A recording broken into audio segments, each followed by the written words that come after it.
You are now tuned in to the motherfucking greatest. Hit that beat. Drew on the keys on this shit now.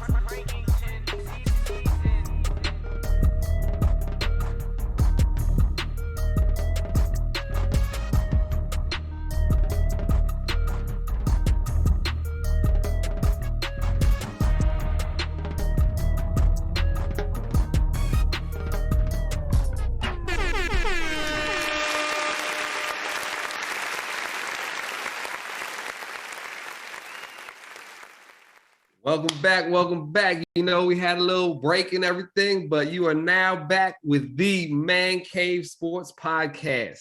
Talk to us. Here we got it. My man Jay. What up, everybody? How y'all feeling out there? We back. Got my man Willie over here. My man Jay shot look like our band singing, I just called. Another special guest. I love you. Another special guest here. We got our man Aaron. Say what's up, my man. What's going on, man? Thank you for having me. I appreciate it. Hey, thank you for joining us. So got that jersey on. You already Celtics in 6, man. Celtics in 6. Ooh, that's very bold. Yeah, for sure. I like it. If you don't know, he's got the Larry Legend jersey on, so he knows something about the Celtics. He is legit. They know I got it on at all times. Anytime they playing, I take it on with me on the road when we playing out of town and all of that. Damn. Okay. Yeah, all my players joke. They joke about it. Like we'll be in a hotel or the Airbnb and I'll pull it out the bag. They all laugh at me. They know what's up. That's what's up. Yeah.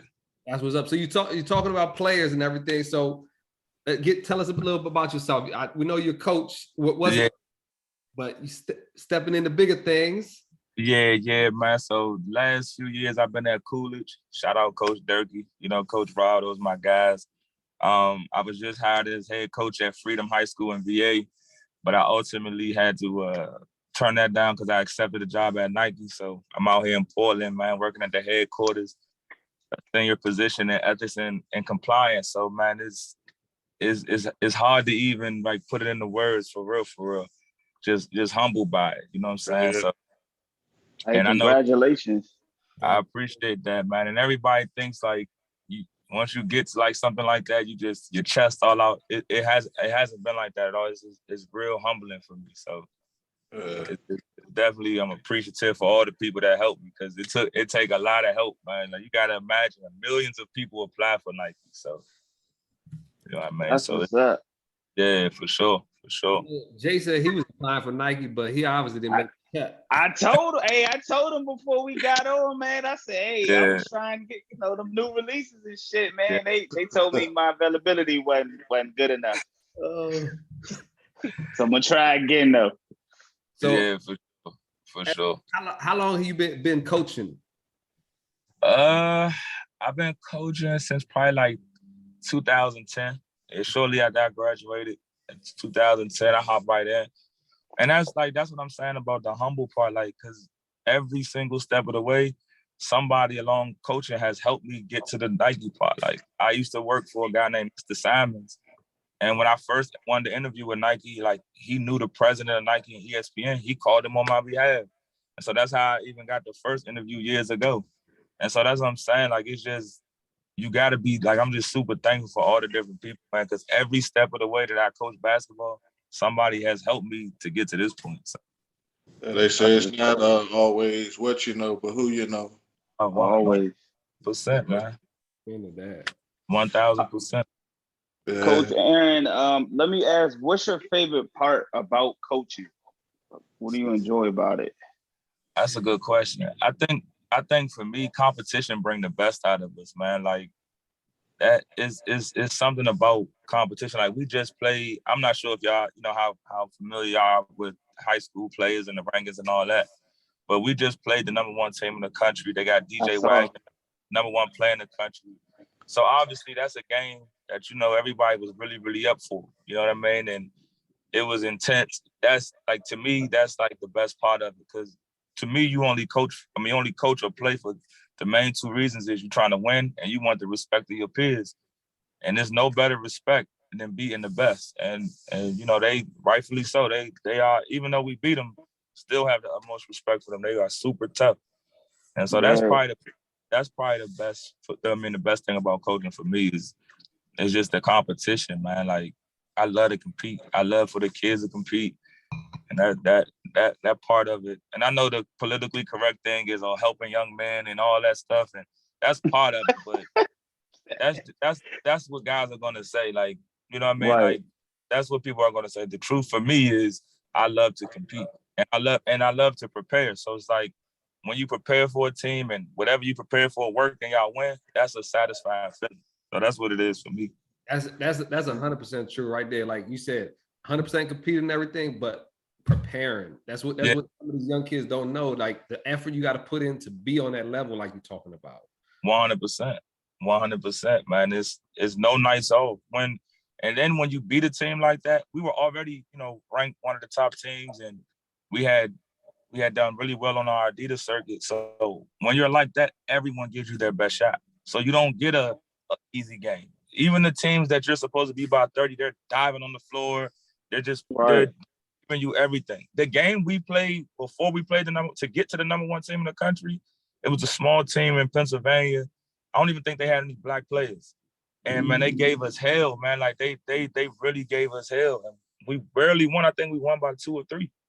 So it's just how it is. Then we played the number one team. We beat them by 21. So I was gonna say you gotta let that be known. I was gonna say you being real humble, but yeah, y'all got them by 21. I saw that.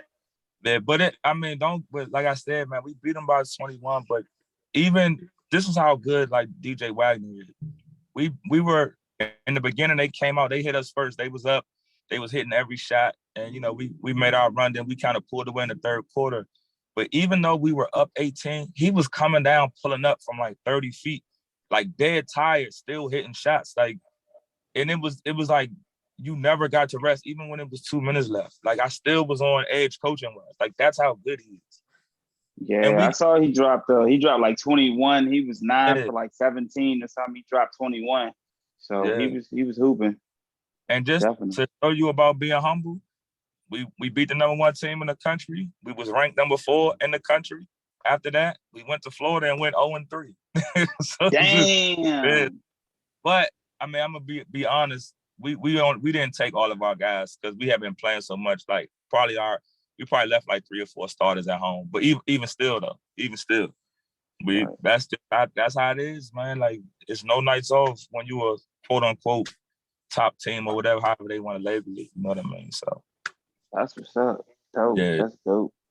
Yeah, for sure. So can you tell me about your guy who a lot of people got put on notice to? Jamie. Yeah, Jamie. Is it Kaiser or Kaiser? Yeah, Jamie Kaiser. Okay. Can you talk to us about him and what it's like coaching him and seeing him progress?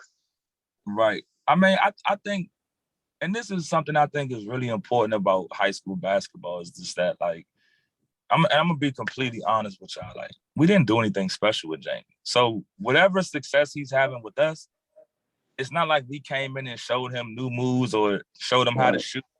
It just, the opportunity with us was greater because, credit to Durant, they have, you know, a lot of talent over there. I don't think he felt he was going to be one of the primary guys. I can't speak for him, but I think that's the reason he left from Team Durant. And then when he came to us, you know, he's one of the primary guys in terms of scoring. So it gave him an opportunity to really showcase what he does well. And that's all it is. It's just about his fit. You know, his fit with us showcase. It's not like he got better from March to May. That's not how it worked. You know what I mean? He wasn't ranked at all.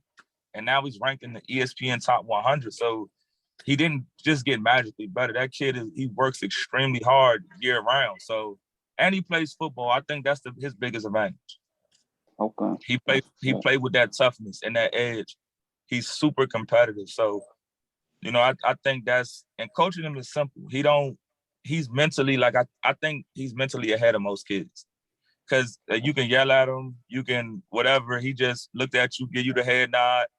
and he can pick it up, and he's not affected by that. And that's probably a credit to his pops. You know, his pops played professional football a little bit. I think his grandfather was a Marine. So his mentality is like, you know what I mean? He can handle different. it. And so Yeah. it makes it easy to coach him. He don't get too up or too down. I'm very even keel. You know what I mean? Cool. That's real. And he down to earth. He support his teammates. He always posting all of their accomplishments. So it's easy to coach him and to be his teammate. He gets it. He's very humble. That's what's up. Yeah. Cool. And we waiting on Duke in North Carolina. He got every ACC school except them, man. They need to come on, man. Oh, shit. Congratulations. Hey, that's what's up. Yeah, he got every Georgia Tech, Virginia, North Carolina State, all of them. And they need to come on, man. Come on. Hey, Kenny. Hey, I'm gonna ask you this as a favor as the show. If he when he makes his choice of who he break it with, can we kind of get the inside scoop and get like the interview or whatever? Just, you know what I'm saying, when he put the hat on or whatever. You know what I'm saying? Can you ask him to come through and do a little press conference with us, young? I'll ask him for sure. I mean, but you know that, I know you make a light of it, but that's something as a coach, man. Like I made a promise to myself, man. Even like at Coolidge, we've had several kids, go to school. I try to not interfere with that in terms of like letting them have that spotlight. Like I know, and I'm not the other coach, but like Coach Durkee always says, when a kid picks a school, let them post it first before we say anything. And it's just like, right. I don't ever want it to be like, I just want them to have that moment in their family, man, because it takes so much to get to that point, bro. Like people really just don't know. Like they really just don't know how much it takes to get to that point, man. There's no such thing as like chosen ones. I know like there's no such thing as greatness. Like that shit is all made up, bro. Everybody has to work for it. That's just what it is. Ain't nobody coming to this world with a jump shot. It's just what it is. And so I don't think it's natural God-given talent. I mean, me personally, I don't believe in that. I do believe that genetics gives you certain physical advantages that make it easier to be good at certain things. Like if you have long arms, that's gonna give you an advantage. Obviously, if you're taller, you're 6'8", that's gonna give you an advantage. But skill-wise, you gotta work at it. I don't care who you are. It's a reason Steph Curry still shoots 1,000, 1,500 shots a day. When I worked at Hoop Magic, Gilbert and Karan used to train in there.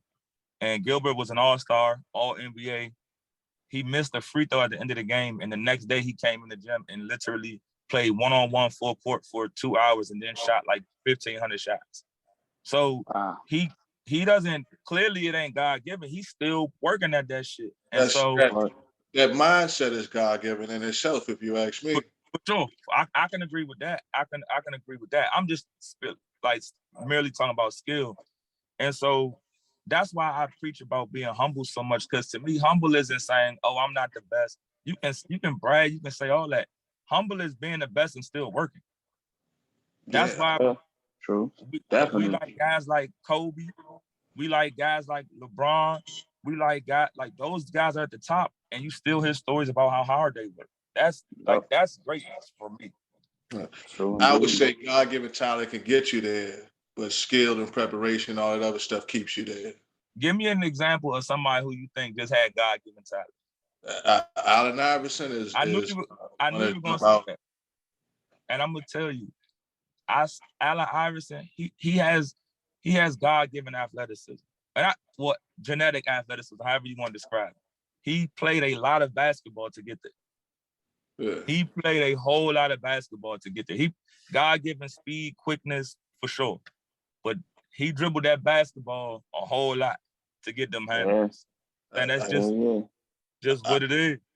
I can agree. I used to walk around with one all the time. I had nice handles at one point in time, and I walked around with one. Used to get them ran over by cars and shit because I would just be walking down the street with one. For sure. Think about it, man. I'm sure all y'all play sports, whether it's basketball, football. You ain't played in a while, then you go to the court. You can probably still shoot. You ain't gonna be able to still dribble though. Not gonna happen. True. Not gonna happen, bro.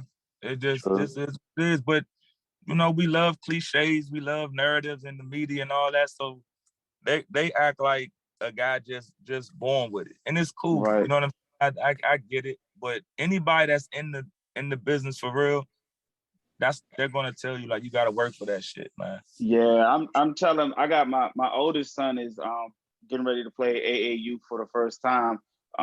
He's about to play for VA Truth, Okay. and I'm just trying to get him in that mindset. Like, dude, like you gotta keep a ball in your hand all the time. You gotta be constantly working because there's kids your age and younger that are putting in work, you know what I'm saying, 24/7 all the time, trying to just get them prepared. So he's getting there, he's getting the mentality. So yeah, nah, for like sure. you said, it definitely takes a lot of work. We got trainers and all that other stuff trying to work with him, trying to, you know what I'm saying, trying to get his wind and all that other stuff. How old is he? He's 15. Okay, yeah. So, man, it's just as a parent though, man, like I think that's probably the greatest thing I've learned about coaching is this, like I don't have kids, so you really get a look into what it is to be a parent and how much people like really truly love their kids because they can't handle their kids not being successful. And the hard reality of that shit is you can work out every day for 3 hours, you can do everything, and it still may not be enough. That's true. Just is what it is, bro.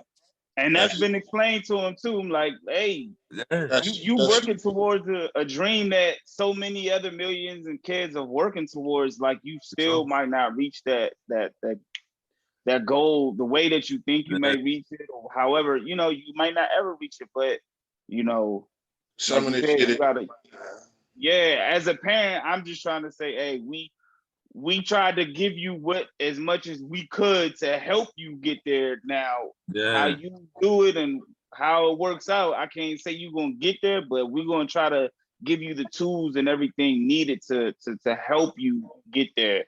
You know, like let me ask you this. I'm really interested to know if any other people got kids, I want to hear their perspective too. At 15, you know, he's close to the end. And when I say end, meaning like his high school career. Right. So how do you separate reality to being encouraging to your child? Because I always said I had the perfect balance. My mother and my father was night and day. I remember I played quarterback in football, obviously played basketball. And I remember like just always saying the typical kids, oh, I'm gonna go to the NFL, I'm gonna go to the NBA, blah, blah, blah. And my father told me this one day. He told me two things. He said, one, you don't work hard enough. That was one. And the second thing he said, if you was gonna make it, you would know about that. So most people think that that's harsh, right? But see, my mother is the exact opposite. If I go to the court right now, she will still tell me that you can still go to the NBA if you just pursue. But that's just how mothers are, or at least my mother. So I always felt like it's a real fine line between like, you know, supporting and encouraging, but then also being honest with your children. Like my father is old school, so he's like, yeah, if you're in 10th grade, if you was gonna make it, you would know about that. That's literally what he said to me. For me, if the fellas don't mind, I want to answer your question first. For me, I'm kind of like that, kind of similar to your pops. I just tell them, I'm like, we go to like tournaments. I send, you know, highlights to other kids. I'm like, bro, like, if you're not here right now, like if you're not here or on this level, like, you know what I'm saying? You're gonna have to find something else to do, whether it's trade or whatever, or you just gonna have to work harder, or it's gonna take you longer to get there. But like it's a thin line. But I just tell them, I'm like, dude, like I'm constantly on them, like, dude, like you gotta keep working, like you can't take days off, you gotta be in tournaments. Like these kids, man, like my oldest son is probably like 6'1". You know what I'm saying? But I tell them, man, you got kids out here 6'4", 6'5", you know what I'm saying, playing your same position. Like, 6'1". You got to bring something different. Like, you got to come from a different angle. Like, these high school kids ain't like when we was growing up. You know what I'm saying? Like, these dudes got height, they got speed. You know what I'm saying? So me, I try to be the reality of it. Like, dude, like if you can't check Bronny or DJ Wagner or some of these other like ranked young kid, like some of these ranked kids, man, or just, you know what I'm saying, just even around the way, like, bro, like your chances is slim. I mean, So, you know, it's a hard thing, man, because you don't, like I said, you don't want to step on a kid's dream, but at the same time, that's your job as a parent, to me, in my opinion, to instill discipline and understanding like what it takes to make it, instilling work ethic and all that stuff. So it's a hard conversation, but I just think obviously as a coach, I've dealt with crazy parents and parents that just don't get it, and parents that, I mean, just like I could tell you stories that you will sit there. Let's get the wildest parent. Wildest parent, no names mentioned. Wildest parent. Wildest parent Put name. my son in the game That I've coached. You or it's just seen. So I'll tell you this. I'm very selective with the kids that I pick.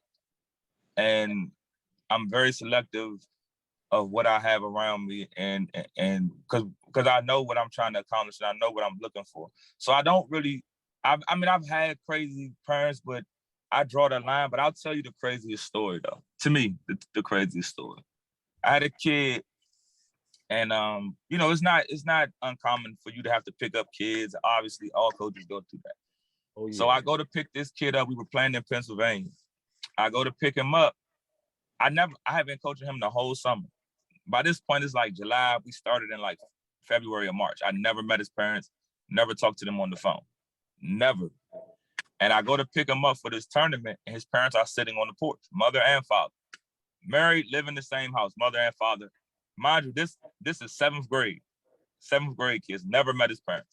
They're sitting on the porch, so I'm like, okay, they about to come over and introduce themselves. They didn't get up off the porch. He walked right to the car, and he had his little brother with him. So he gets in the car. I'm like, what you doing? He was like, oh, they said I gotta take my little brother with me. And I'm like, what? And I'm like, nah, you can't take, like, I can't be responsible for him, because when we playing with it, because his little brother was real young. Right. And so he walked back over there. I guess he told his parents, and they said, okay. And he came right back to the car, we left. And and I know that don't seem like much, but it just gives you an insight into, like, they will try anything if you let them. He was trying to have a good weekend for themselves, they like kids away. Yeah, and I had another kid who I used to pick him up in Southwest every day. We practice in Sula, and I take him back to Southwest. And one day I just happened to see his mom car outside of his apartment. And I said, your mom home? And he was like, oh yeah, she always home, her and her husband. And I was like, I pick him up. Oh shit. So this time I said something to his mom, and I'm like, I don't have a problem helping out, but if you was home, you can meet me halfway, whatever. Because I'm trying to think where I was living. I think at the time I was living in Largo. So it was like super out of the way. Yeah. And so you know what she said to me? She was like, well, his last coach used to take him to the movies and everything. So that's like, that's the type of mentality and I know, like I said, I know we making a joke about it, but that was early on in my career. So now as a coach, I know what I'm looking for in terms of a kid, his support system, all of that stuff. It really matters to me, and because you can't get to where you're trying to get to if you have those type of issues. See, and I think one of y'all said it earlier, it's not like how we were when we were kids. When we were kids, everybody thought the best players came from the hood, right? That's what we all thought. That's just not how it is. Mm-hmm. To be good at basketball now, you need resources. You need money. You need, that's just what it is. You know what I'm saying? Like, kids are training year round, traveling all over the country. So it's, at some point, I don't know what year, it was a shift. It went from, look at all the top AAU teams, right? How many kids on these teams live in DC? Very few. Yeah, I ain't see too many. They don't even really come into the city to get these kids, because they just, like I said, they don't even want to deal with that. They're not going to say that. I'm saying it for them. They don't even want to recruit those kids. That's the truth, bro. Like, you got a Nike team in our area. Obviously, New World with Adidas. You got 3 Nike teams in the area. How many of them live in DC? Yeah, that's true. You don't think it's talent in the city? Of course it is. Yeah. Of course it is. But that's just, that's just what it is. They're not gonna say that, but that's the truth, bro. None of the coaches live in DC. very few. That's just what it is. Are these children not good enough to live in the hoods, No, it's not. or It's just that what it takes to make it in basketball right now, in my humble opinion, it takes a lot of resources. It takes a lot of stability. It takes a lot of structure. And typically those are things that when you live in impoverished situations that you really don't have. True. And so a lot of times those kids get left behind. It's one of the things about coaching at Coolidge that I love, because we are able to take those kids that a lot of people probably skipped over and give them structure, give them discipline, give them an eye into what it takes to really to make it. You know what I'm saying? I ain't talking about making it in the NBA. I'm talking about just making it to be functional. You know what I'm saying? Yeah. True. Now, Coach, I see you in the car. I know you making moves. I want to just ask you, when you riding, you not coaching, what you listening to in the car? What you listening to, man? That's a good question, man. That's a real good question, man. Obviously, like everybody else, the mood makes a big difference. When I'm riding by myself, I'm keeping 100. I listen to a lot of R&B when I'm by myself, man. My father's a musician, so that's a big part of my life, you know what I'm saying, music. So I listen to a lot of like older R&B, but if I'm riding and I'm smoking a cigar, Rick Ross, I'm gonna play that Rose. I'm gonna play that Kodak. I'm gonna listen to Yak. I'm gonna listen to Hov, Scarface. I'm gonna listen to them. When the players in the car though, they want to hear that young boy. So I was about to say that's what they love, man. Yeah. They don't. And I love Shy Glizzy too. That's I was a home team guy. So that's really probably who I listen to most. Right now though, I'm listening to that Lobby Boys joint. I like that joint. The Jim Jones and Mano joint. Yeah, I'm listening to that. Okay. I like that joint. The production of that joint real tough, but I'm a big Scarface, Jay-Z fan. Those are my two favorite rappers, and Rick Ross, man. He just put you in that feel good mood. So those my three right there. Those my three. Scarface, he's having a send-off tour this year, right? Yeah, I'm going to the one in Portland for sure. Oh, that's what's up. That's what's up, man. But like I said, I just feel like when a lot of time I'm leaving from practice, I don't want all the noise for real, man. I be trying to down, you know what I'm saying? So I might be listening to, some R&B or something, man. So hey, ain't nothing wrong with that. Ain't nothing wrong with that at all. But my playlist, man, it's all kind of stuff on my playlist, man. I'm like real shit. It's everything from jazz to R&B to neo soul, rap, obviously, go-go, obviously. So it's all across the board with me. That's what's up. Okay, yeah. That's what's up. Kodak, my favorite young rapper though. I'm gonna keep it all the way 100 with you. For real? Okay. Yeah, I'm not a big Kodak fan. I like, you know what I'm saying? I'm Rod Wave, Benny the Butcher, you know what I'm saying? Oh, see, I ain't want to say that because I felt like that's cliche, but my family is from Buffalo, so he really that's really somebody I mess with. You know what I'm saying? But I'm more so I like Conway and Benny for sure. Like I said, my father grew up in Buffalo, so I spent my summers there, my Christmas holidays there, all that. So okay, yeah. That's a bet. That's a bet. But yeah, Kodak, man, I'm riding to that Kodak right now, actually. Okay, all right. Listening to that Kodak, man.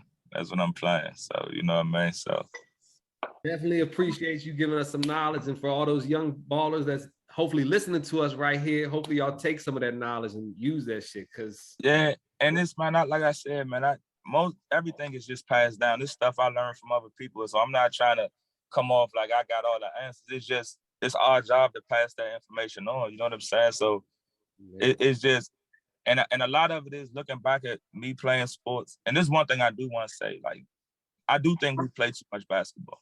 100%. That's my personal belief. If I'll give you my schedule for the year, right? Coolidge, we start in August. So we start like August 15th with conditioning. Coolidge season ran through the middle of March because we were good this year. And we played in the city title and the state title, right? Our season ended on a Wednesday. AAU tryouts was Sunday. AAU ran from that Sunday through last week, right? And it stops in June. It stops in June because we have high school live period. So we play the whole month of June for Coolidge. Then AAU picks up in July for the last 2 live periods. We play the whole month of July. So on average, I get off about July 20th through August 10th or 15th. That's it. And everything, obviously, I'm coaching, the kids are also doing. Wow. So I do think, like, man, but you can't tell a kid to take a break because he's gonna get left behind. Nope. Mm-hmm. You feel what I'm saying? Yeah. So it's I think I wish we could come to kind of like a medium, man. Like, there is no breaks in basketball. Yeah, true. And whether they playing in the league, they gonna play recreational or, you know what I'm saying, any kind of way. So I they going. don't know about y'all. I think in all my childhood and high school and all that, I may know one dude that tore his ACL in high school. Yeah, I know someone. I have 2 kids that's not even in middle school tore their ACLs. Damn. They're real young. I never. To me, it's just too much. You know what I'm saying? So I really truly believe that it's just too much. You know what I'm saying? And your body needs time to heal, because 9 times out of 10, kids aren't having a proper diet. You know, they're not stretching properly. They're not giving their body time to rest and heal. That's why all of us, when we get to 35 and 40, we fucking can't hardly play no more. You know what I'm saying? Limping around, get out of bed all sluggish and shit, because your body takes a toll. And I think we're accelerating that with the kids. And so, but we all love AAU and shit, and nobody's willing to sacrifice that they're not getting what they want. So yeah, it is. damn, you answered one of my questions too, because I was gonna ask. I know a lot of AAU, they've been getting a lot of heat because of the amount of games that they play, things like that. And I know, like, when they get to like college, they, like you said, they get a lot of injuries, and they're saying like it could be because they play so many AAU games, and that could play a major part into it. So for sure. damn. I mean, So it's not. Would you go ahead? No, I was gonna say, it's not, to me, it's not AAU fault. It's just the totality of everything. AAU, we don't play a lot of games, but it's a lot of games when you add on high school and summer league and all that stuff. It all becomes a lot of games. You know what I'm saying? It's not AAU specifically, to me at least. You know what I'm saying? To me. Okay. Cool, cool. All right, cool. Hey, you got a favorite basketball movie? Favorite basketball movie?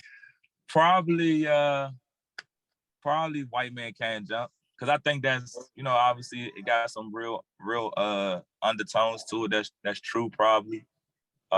Definitely that.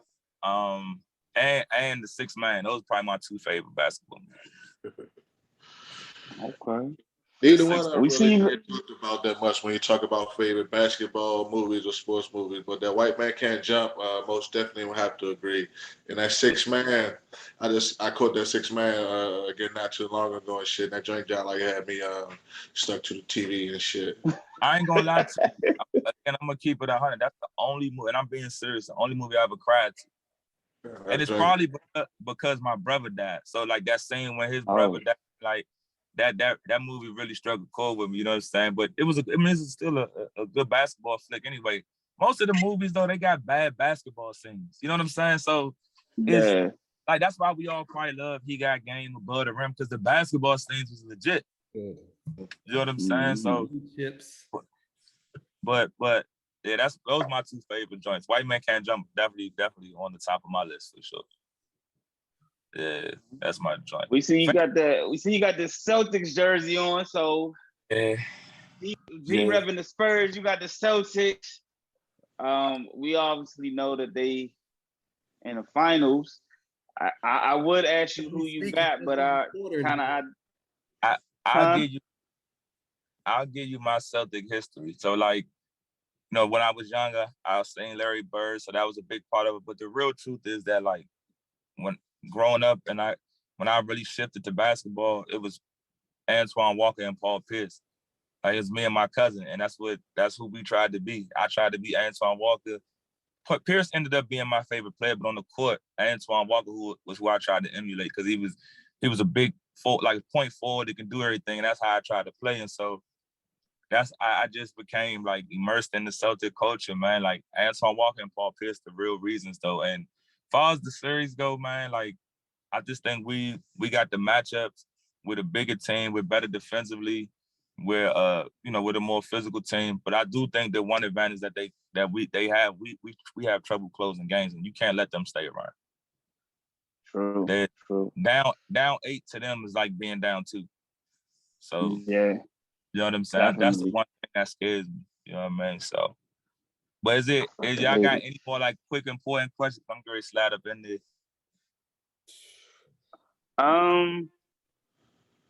Nah, shit. That's it. That's pretty. Yeah. Most of them drink.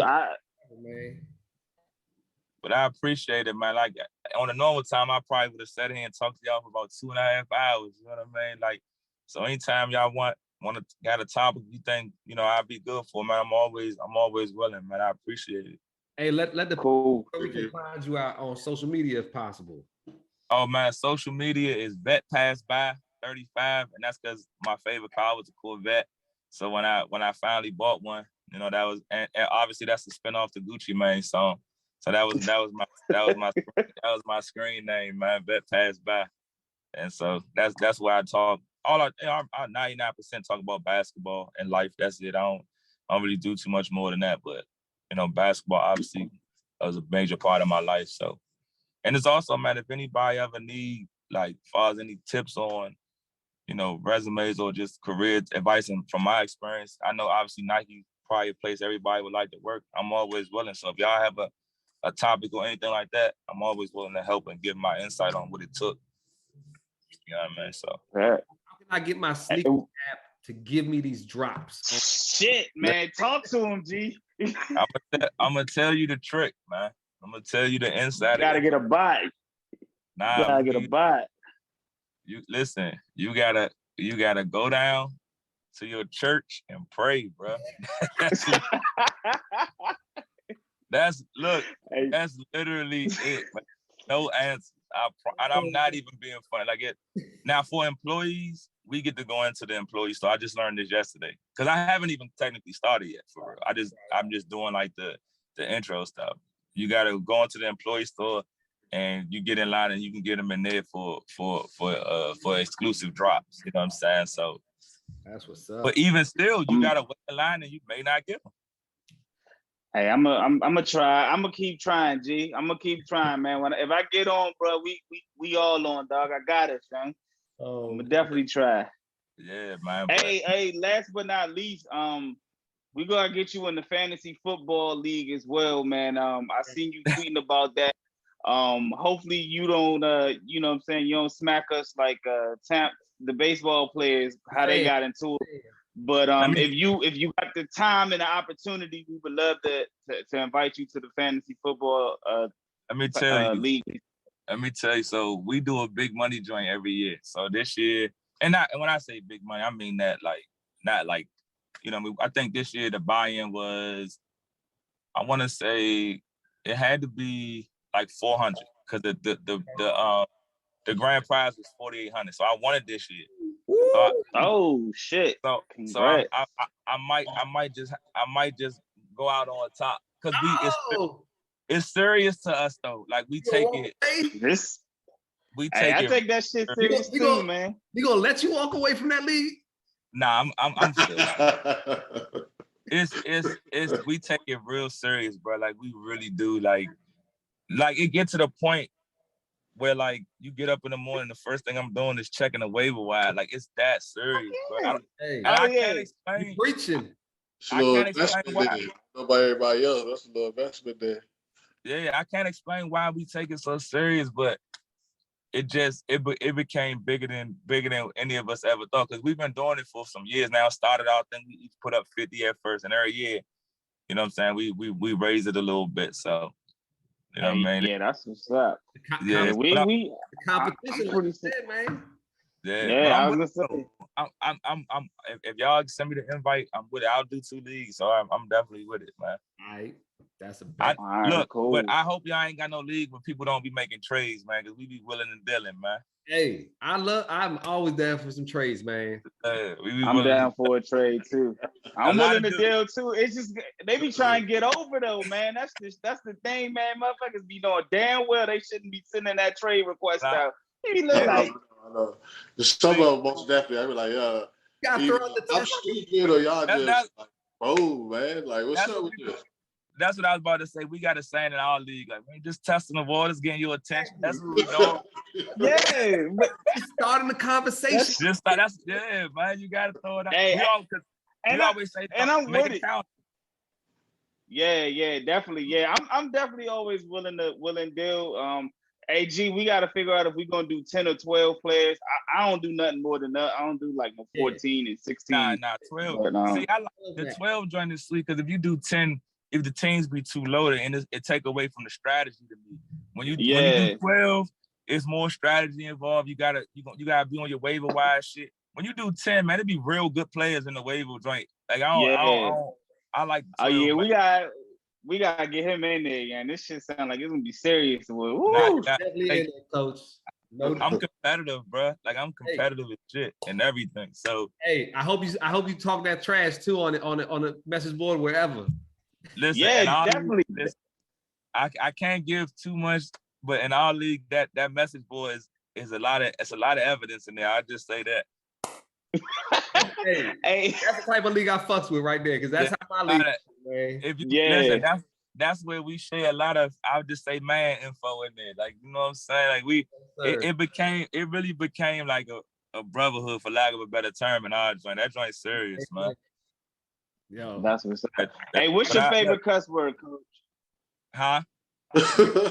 What's your favorite cuss word? Man, I know.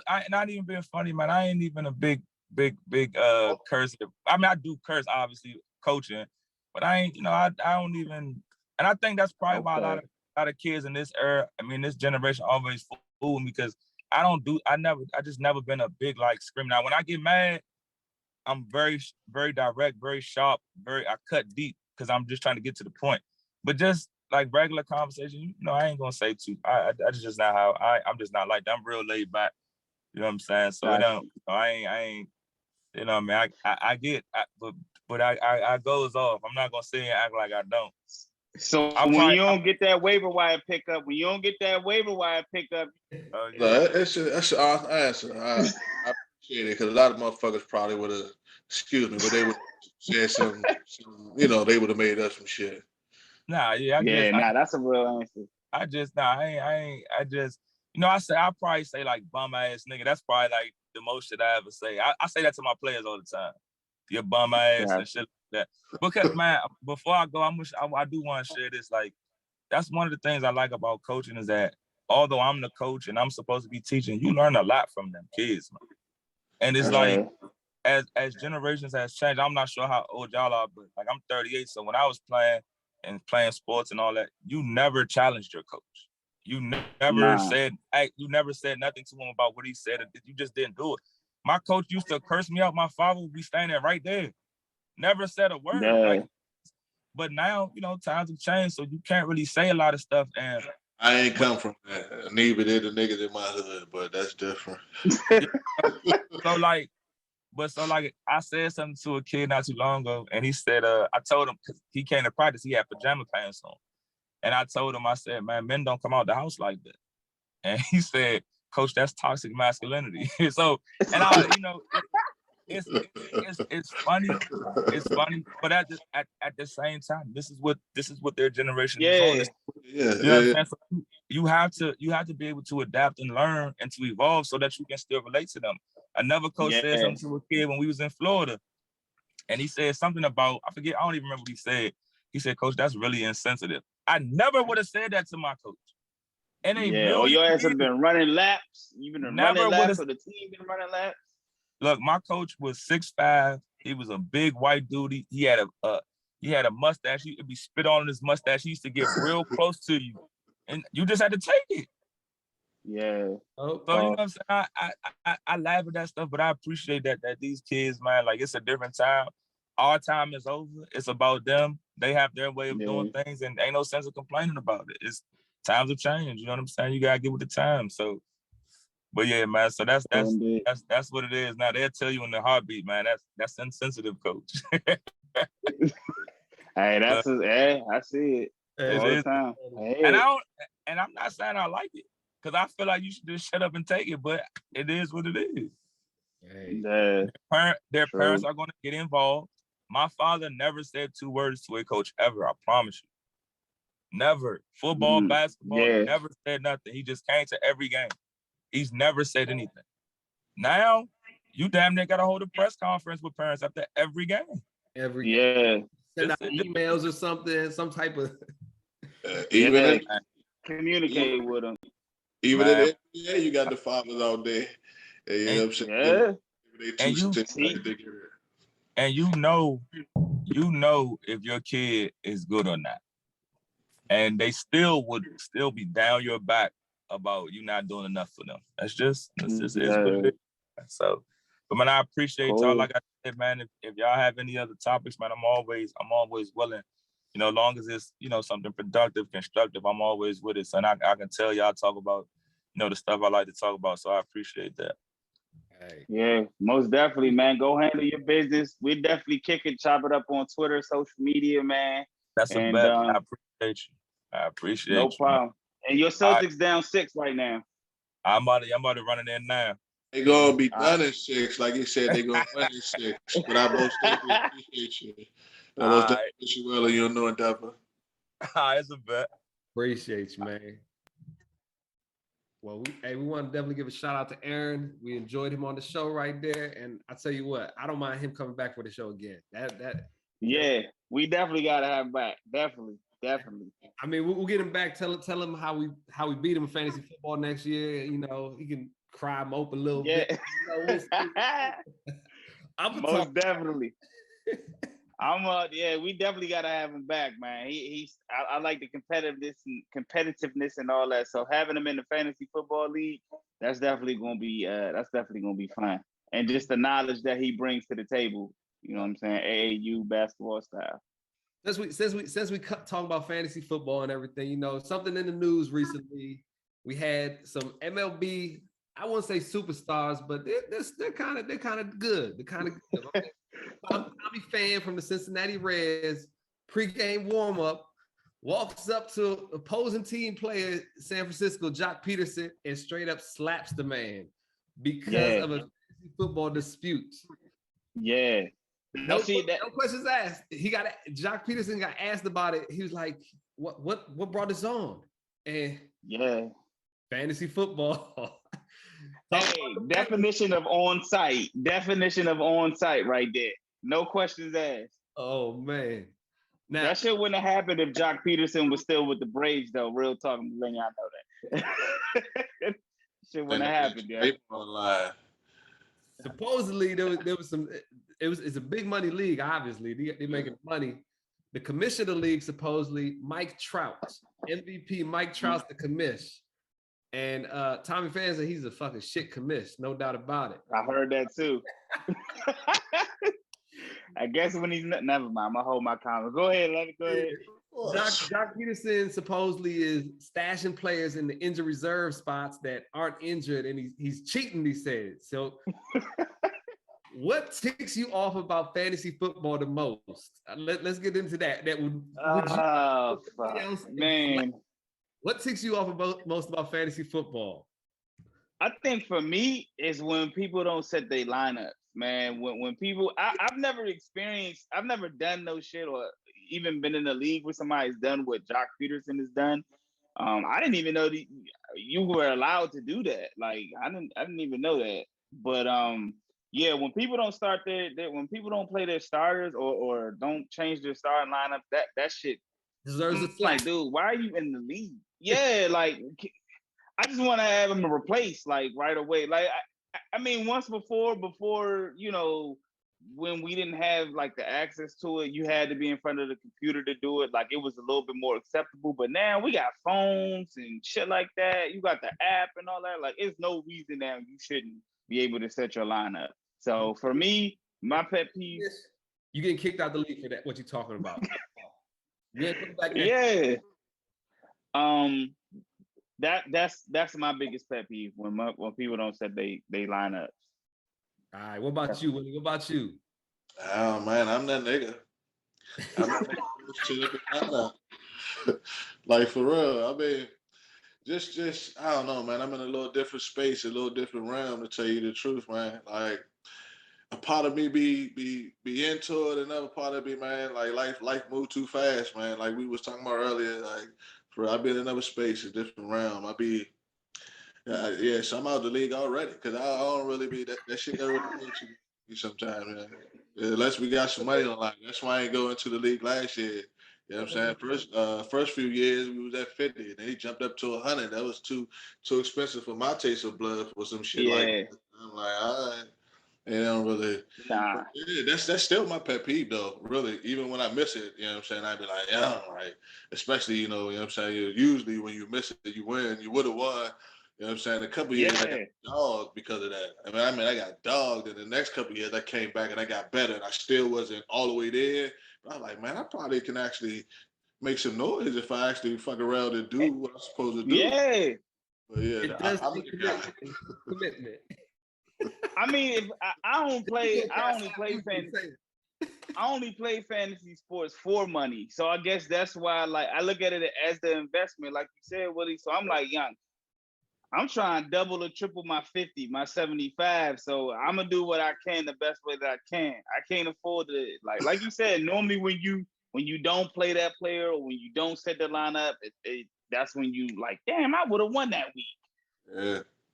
Yep. Hey, I tell you. What about you, G? My pet peeve, I probably got a few of them. I ain't gonna lie, because I do too, but that's my number one. G money.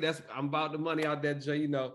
So, what's not responding for trades? No response. I'll send you a trade. No fucking response. Not a counter offer. Not a fucking text. Nothing. Like I'm in your fucking league. You know who I am. You have my fucking phone number. There's a message board. Whatever. Give me something back. How often do you request trades? I don't request them that much, honestly. I don't send out trades every week. I don't do it nonstop. I have been known to send some testers out there. People don't appreciate maybe. Yeah. But you know, I'm the type of guy. If you send me a bullshit trade, I'm gonna send you a bullshit trade back, probably worse. But hey, we gonna work with it. Let's talk about it. You know, I'm open to trades. I'm always open to trades.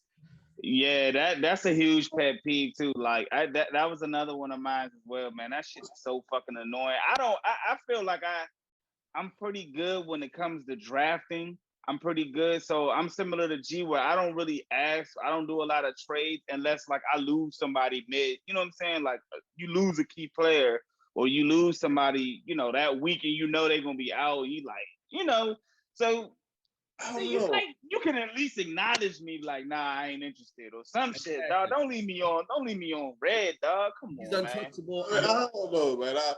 Cause I feel like I said, if you do well in the draft or anything like that, I'm pretty. I would say, I guess that shows some openness, right? Some openness because I'm really stuck in my ways in a lot of sense, a lot of times because I'm like I already got my squad, so I don't really see the allure with trades unless it actually makes sense.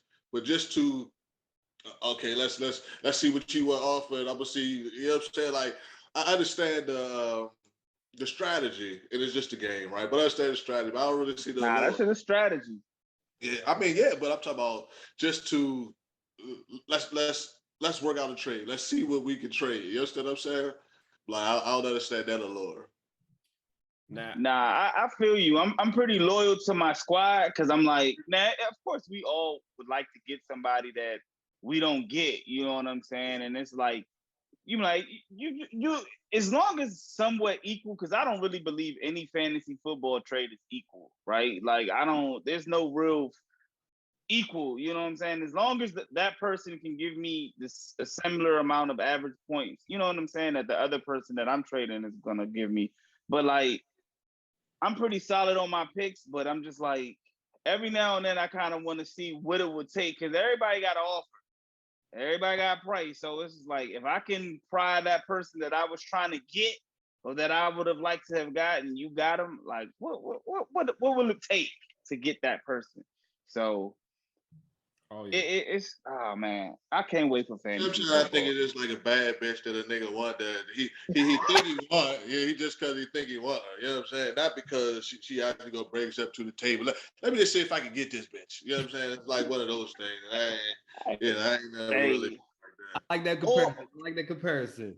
And sometimes you just see somebody that's like on the bench that's getting points, and the person just don't play that person, and you like, dog, like shit, man, like I need that motherfucker. Like, what can I give you? Yeah, I see that Let's before. talk. Yeah, You know what I'm saying? So yeah, but I like the bad bitch analogy too. I like that. We're wrong with that. Yeah, but like I said, I also appreciate what others don't. You know what I'm saying? So when I see stuff like that, I can agree with you there. All right. Well, hey, we could be talking about fantasy for a long, long fucking time. Don't get it twisted. One bad thing about Tommy Pham, hey, he's an asshole. He fucking quit in the middle of the season because of the drama. He said he was in second place when he quit, but still, you leaving in the middle of the season, you're a dickhead in my book still. Yeah, I ride it out. You know what I'm saying? Even if it's gonna be an easy win on me, I ride it out. Even if it's gonna be easy. Yeah, you gotta pause that. I'm easy, and I'm gonna ride it. You don't understand it? You gotta slow down, man. Oh, you guys love me. Yeah, but you definitely we talk about bad mouthing people and stuff like that. We got Liz Cambridge from she's a basketball player. If you don't know, she was on the Aussie national team as well. I don't know what WNBA team she plays for, but she play on the Sparks. The Sparks, yeah. I got to get hip to that. I apologize. I think she just got there. I think she just signed or something of that nature. Like she haven't been there. Yeah, not long, right? She just came from the Las Vegas Aces. So she's in the news right now about some slurs that came out of her mouth about it was the Olympics, I want to say, because she plays for the Aussie team, but she got dismissed from the Aussie team because of these things. Supposedly it was about she got dismissed because something else is what her side of the story was, or her camp spitting out. But against the Nigerian team, she called there was monkeys. Go back to your third world. Yeah. You want to know something? I want to do a little. I'm going to say it, but every time we go to some hard racial topics, my man G is always. I'm in the heat. Yes, I'm sorry, but it seemed to happen that way. It do. Hey, this shit's wild. I'm the guy that gets blasted on or whatever. You know, I can take it. You know. Pause that too. But yeah, but you always are in that seat. You know what I'm saying? This shit's crazy. It's just crazy. He's always the host when there's some like racial crazy shit going on. Like that's crazy, man. But yeah, like she called the Nigerian team like some monkeys and said that they go back to your third world country. And like obviously that's disrespectful as fuck, boy. But like obviously, you know, she came out and said she didn't say that, and apparently, of course, when you say some shit like that, apparently there was a brawl that took place, or like a small like kind of like, because you know they don't really fight in pro sports, but there was some type of little pushing and shoving and shit going on. I guess shortly after that slur was made, but hey man, like she said she didn't do it. If they say she did that shit, she did that shit, man. Like I think she did that shit. it was multiple people who said she did it, from the Australian team and from the Nigerian team. And then her teammate now, and I forget her name, but her teammates now, one of her teammates now said that they already talked about it, and basically, damn, yeah, I know you're talking about Nguma K. I think that's her name. She said they talked about it and pretty much like whatever it is, it's in-house now. And we cool with it. We done hashed it out. Basically said, she said it, you know, but she said that shit. She said it, but my thing is, and I'm gonna keep it a buck, she not the first nigga who don't think that she's a nigga. She's not the first black who don't think that she's not black for some reason. Like she bad, don't get me wrong, you know, she light skinned and everything like that, but I mean, I can tell you coming from some type of African descent, and if you know she's not of Nigerian descent, bro. That's what makes the shit Is even she? crazy. Yeah. Oh, wow. She's of Nigerian descent. I mean, according to what I read via ESPN, so she that's what makes the shit even crazier. It may not make it that crazy then. That's like her folks. That's like, you and Yeah, I okay. know each other, nigga. Yeah, Oh, so like she was I think she was born in England and raised in Australia, but she got some Nigerian like descent in her. So yeah. Okay. Well, I don't ignorant of me, maybe not, but I don't feel too much of a way anymore. But like, damn, what was I about to say? It's crazy topic too, but recently MLB, you got Josh Donaldson on the Yankees calling Tim Anderson Jackie. Yeah. Or Jackie Robinson. Wow. So, and that was a bench clearing thing too. Hey man. Hey, when you say these things, you gotta know, as my man Bun B said on Versus last week, man, it's a fight that come with that shit, man. It's a fight because Tim Anderson and them was about to get into it. He said he let his he let the verbiage slide like once or twice, and then after a while, he said enough was enough. Liz made her comment shortly after a fight came with it. So, and it's crazy because they said that the only way this got out is because Liz was talking about. She was saying like how the Sparks had her back, or in the process, how the Sparks had her back, and like. I guess in the situation that took place, and the Australian player, her teammates came out and was like, "Nah, this is what the fuck happened." So her own teammate from the Australian team, so y'all ain't loyal, yeah, came out and was like, "Nah, this is what it was." It wasn't even the Nigerian players that came out, like, cause they, she said they squashed it a year ago. So, I think that shit is just a bad look, man. Like the WNBA already going through enough right now with BG, and for another successful top player like Liz, for these comments to get out, that shit's just a bad look. I mean, I don't know, man. I don't know. I personally don't really look too much into that type of shit no more, man. I don't really let it weigh too much. You know what I'm saying? Like, yeah, it is what it is. Oh yeah. I ain't surprised by it. I mean, I ain't surprised by far. It's probably a bunch of people and players that have thrown racial and sexual slurs around. So it's not surprising. Cameras were around, microphones were more accurate back in the day. Yeah. People wouldn't have jobs if it was up to. Yeah.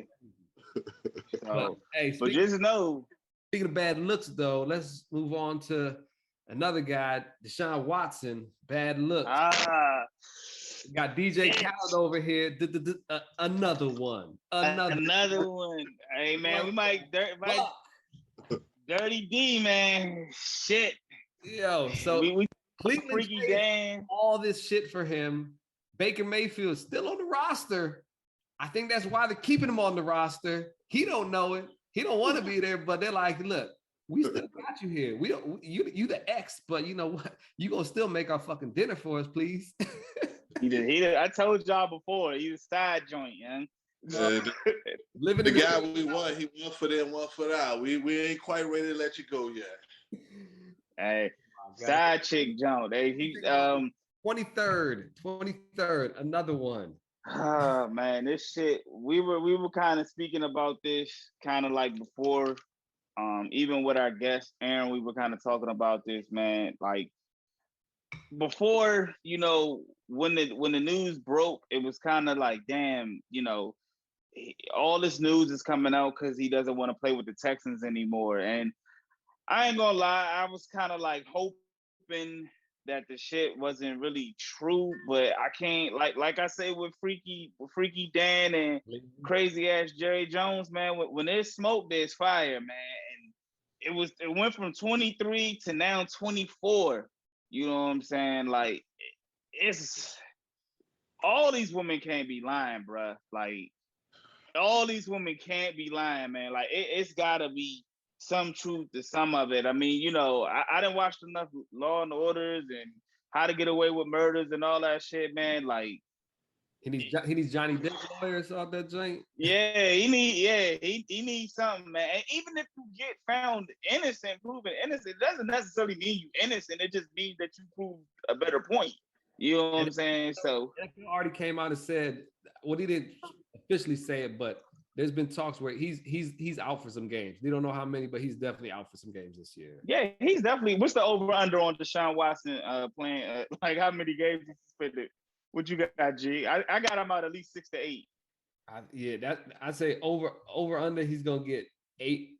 I think 8 will be. It's like over or under. He's getting under 8 games or over 8 games, but I'm thinking the under, honestly. I'm thinking under too. I'm going with the under. What do you think about the situation, Willie? I'm gonna take 4 for that question. I'm gonna take 4 just because I don't know. I'm gonna take 4. If he out about 4, 5 games maybe. I mean, We're like I said, going with the under. Like I said, man. It before we got on camera, like I said, I mean, man, I ain't really with the shits, man. I ain't really with the shits. You know what I'm saying? I'm man. You know, a lot of people don't like it, but I'm different. I come from a different realm, a different environment. You know what I'm saying? I come from that street life type shit. You know what I'm saying? This type of shit happens all the time. And so if it's happening and you actually have a problem with it, why does it take if it's a fire, scream fire when the shit is happening. Don't wait till the fucking building burn down. So I to some degree that shit don't get no merit with me. All right, can I play devil's advocate right quick on that? Absolutely. So I feel like if it was just a regular person, they would have screamed fire like before, you know what I'm saying, before that. But I feel like because it's Deshaun Watson and you know what I'm saying, he's a professional high figure, me personally, I think they feel like they're not gonna get like taken seriously. A lot of women feel like they're not gonna get taken seriously. And so then in this day and time where when they stepping forward, all this shit is happening. We've seen countless individuals with this Me Too shit and everything else. So in this day and time, it's perfect. Now, what I will say to that as from a victim standpoint, I've heard a lot of, because like I said, I heard a lot of people say you can't really tell the victim when is the right time to step forward and confront that type of thing.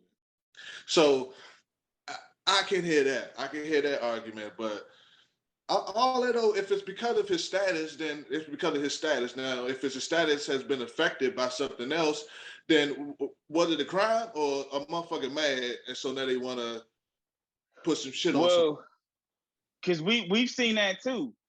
We've seen that with a bunch of athletes. And I feel like when the women, I feel like I don't know.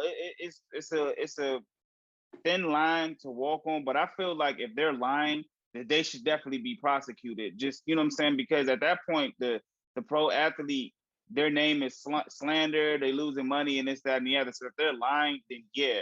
But I think for Deshaun Watson, I think some of these women kind of can't, like, they all felt a little bit more comfortable once they started realizing, like, oh shit, it wasn't just me. Like, it was her.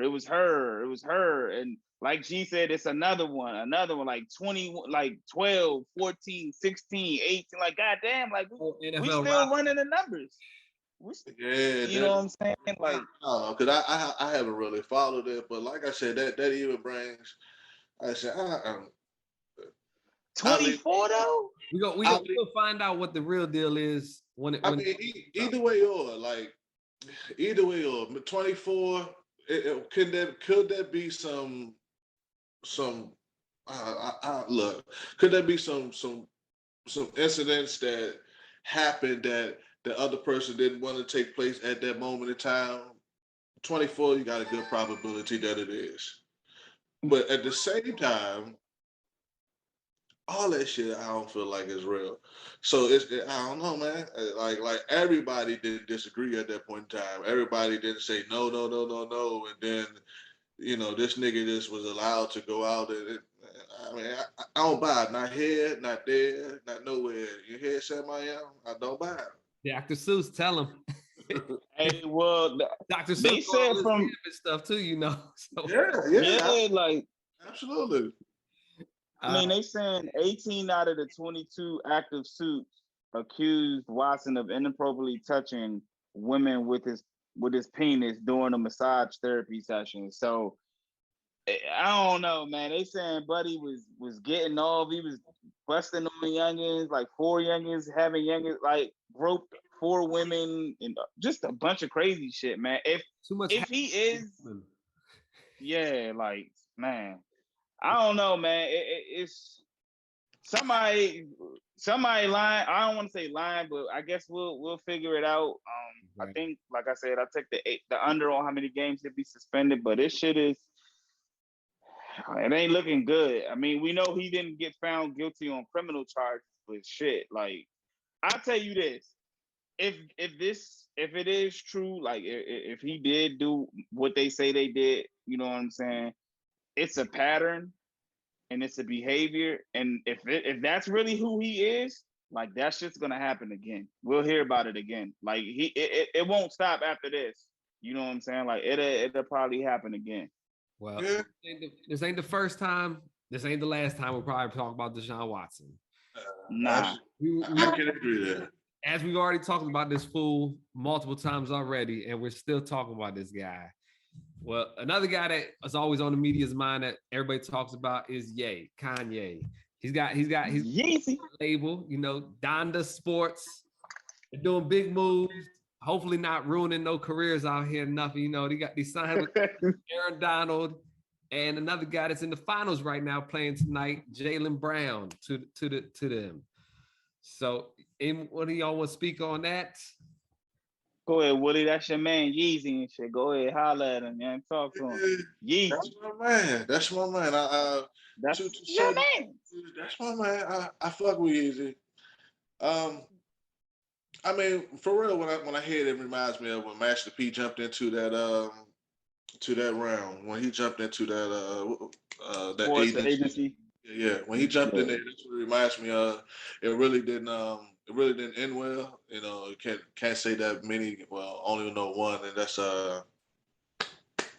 my man who wore the dress with his coach Mike Dicker, Ricky Williams. Yeah, with Ricky Williams. But that didn't end too well. But I think, I don't know. I'm gonna let Yeezy do what Yeezy do, and see what happens. People may not agree with his methods, but they produce. So let's see what he do. That's what's up. I mean, I think it's dope. That's what's up, man. I don't ever want to knock the opportunity to enter a new space and a new challenge. I'm not the biggest Yeezy fan, Ye fan, like I once was.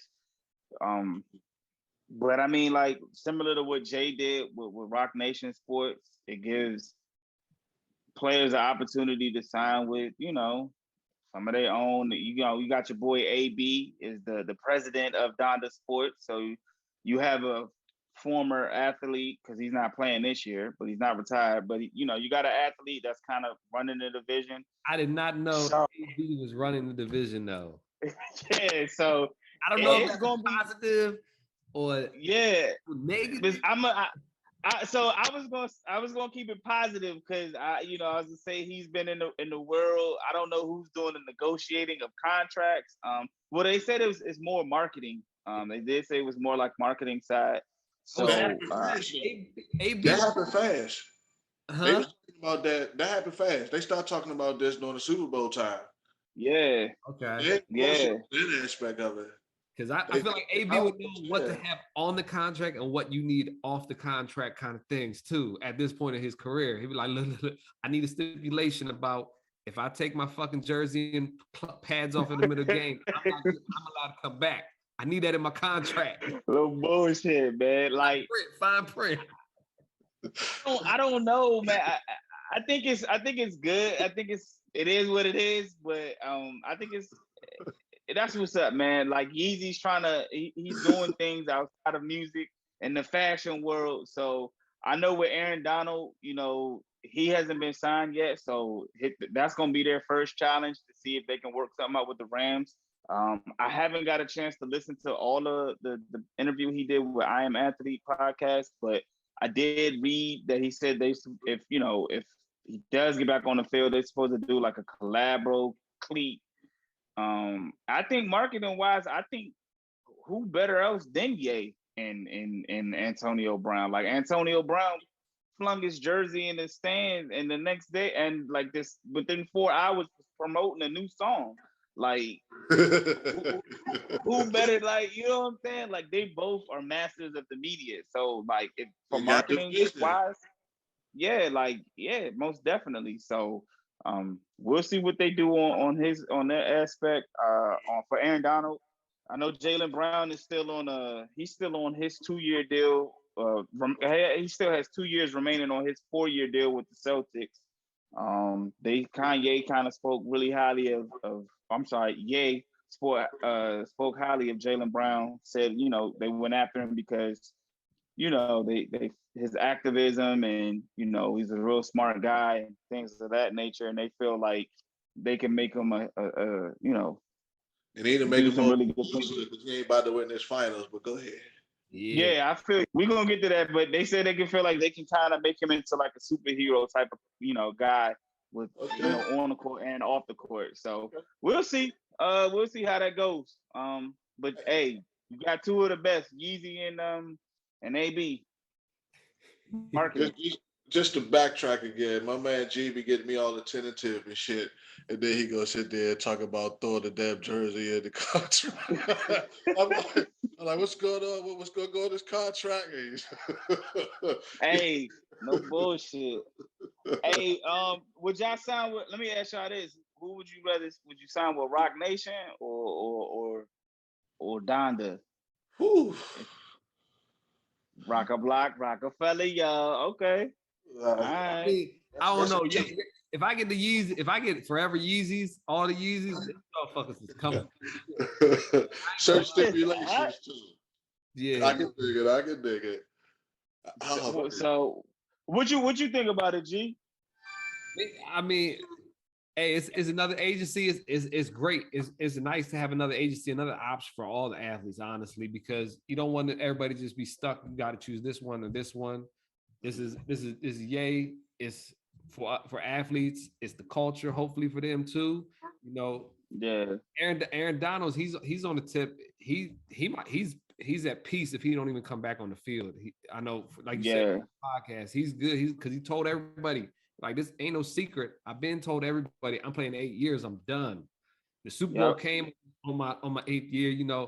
I'm blessed for that. But that's the only reason I might come back if I can win a Super Bowl. If not, I'm done with it. I don't need the game. That's what's crazy about these new age athletes too. I think too. But that's it's what they what's the word? What's the saying? It's not a all in all. It's like I mean, motherfuckers look to monetize themselves. Motherfuckers used to look to profit off themselves. Then this day and time, they look to be their own entity, to leave their own, and not because of because a lot of people, they're NFL star, and after that, they just kind of like relinquish it or whatever. They just go, So I think a lot of people say, I don't want to give myself to anything really, but myself. Right. Plus, it's all about making money and doing something else with it. Like, you know what I'm saying? Football is a violent sport. A lot of players, most of the times you just get it. You're in the sport because it pays well, right? It's a job just like any one of us, right? Like, hey, we like working, but shit, give me a good payday. I'm going to take some bread and go invest it and do what else and do something different. So, shit, you know what I'm saying? So, most of them ain't in the NFL because it's a job. Most of them in the NFL because they love that sport. They love that game, and it's a job to pay. They love it. But you're starting to see more players retire at a younger age. Everybody ain't Tom Brady don't like their kids and shit, as we joke around and say, they're not trying to play to their 50, and most of their positions won't allow them to play that long. But man, motherfuckers trying to do other shit. One good, I guess, a positive point about that is these athletes aren't relying on these type of sports for their life almost, where I feel like it's like, look, I got to keep playing. I got to keep making this money to keep living this lifestyle. But if you get in that athlete, and if Donda's about that, and you tell them where to invest their money, how to invest their money, and how we can make money off your money, so you don't even have to work no longer, that's a game changer for all leagues, really, in the aspect of that, I feel like. And that'll change shit real quick. If you get that big payday and you invest it and you ain't never got to touch the field again, you're gonna have superstar athletes contemplating like, look, I put my time in since I was fucking 7 years old, God knows how many hours. I want to enjoy the rest of my life, and I'm gonna be paid in doing it now, so Donda could provide money. Yeah, I'll tell you like this: if they get a deal done and Aaron Donald does return to the field, I think that shit's gonna rise the stock on. A lot of players are gonna be looking at them like, oh shit, like they got a deal done. I think it works for them if they do. If they get there. Aaron Donald said, Kanye, Yeezy or Ye wanted them to be in a video. And Aaron Donald was like, nah, that ain't my shit right there. So he was already about to start with the marketing. So we're gonna see, man. It's definitely not a bad thing. All right. So we got to get to some juicy stuff now. I got an NBA jersey on. Y'all want to? We can recap because we've been off 2 weeks. I know it's been a while. I miss y'all. I can't lie. I definitely miss 2 weeks. We got to talk. We go quick for this NBA recap of the finals, the conference finals. Let's start in the West because that was done a little quicker than the East. So let's start in the West where it was Dallas and Golden State. What y'all think about that series? I mean, I felt like all of us picked the Warriors for. I know. Oh well, nah. Willie was on his Dallas. Luka convinced him, right? Yeah, Luka got him dead. I did not take no Dallas over Golden State. I don't even think we really went over that. I know when I look back at the last record, I was like, damn, we didn't even really talk much about. Or I don't even think we talked about Golden State. We definitely talked about it because Luka. I did fuck with Luka. I said they'd get one, maybe two. Okay. Did we? Just trying to put words in your mouth there, Willie, We talked about it. We talked about it a little bit. Okay, yeah.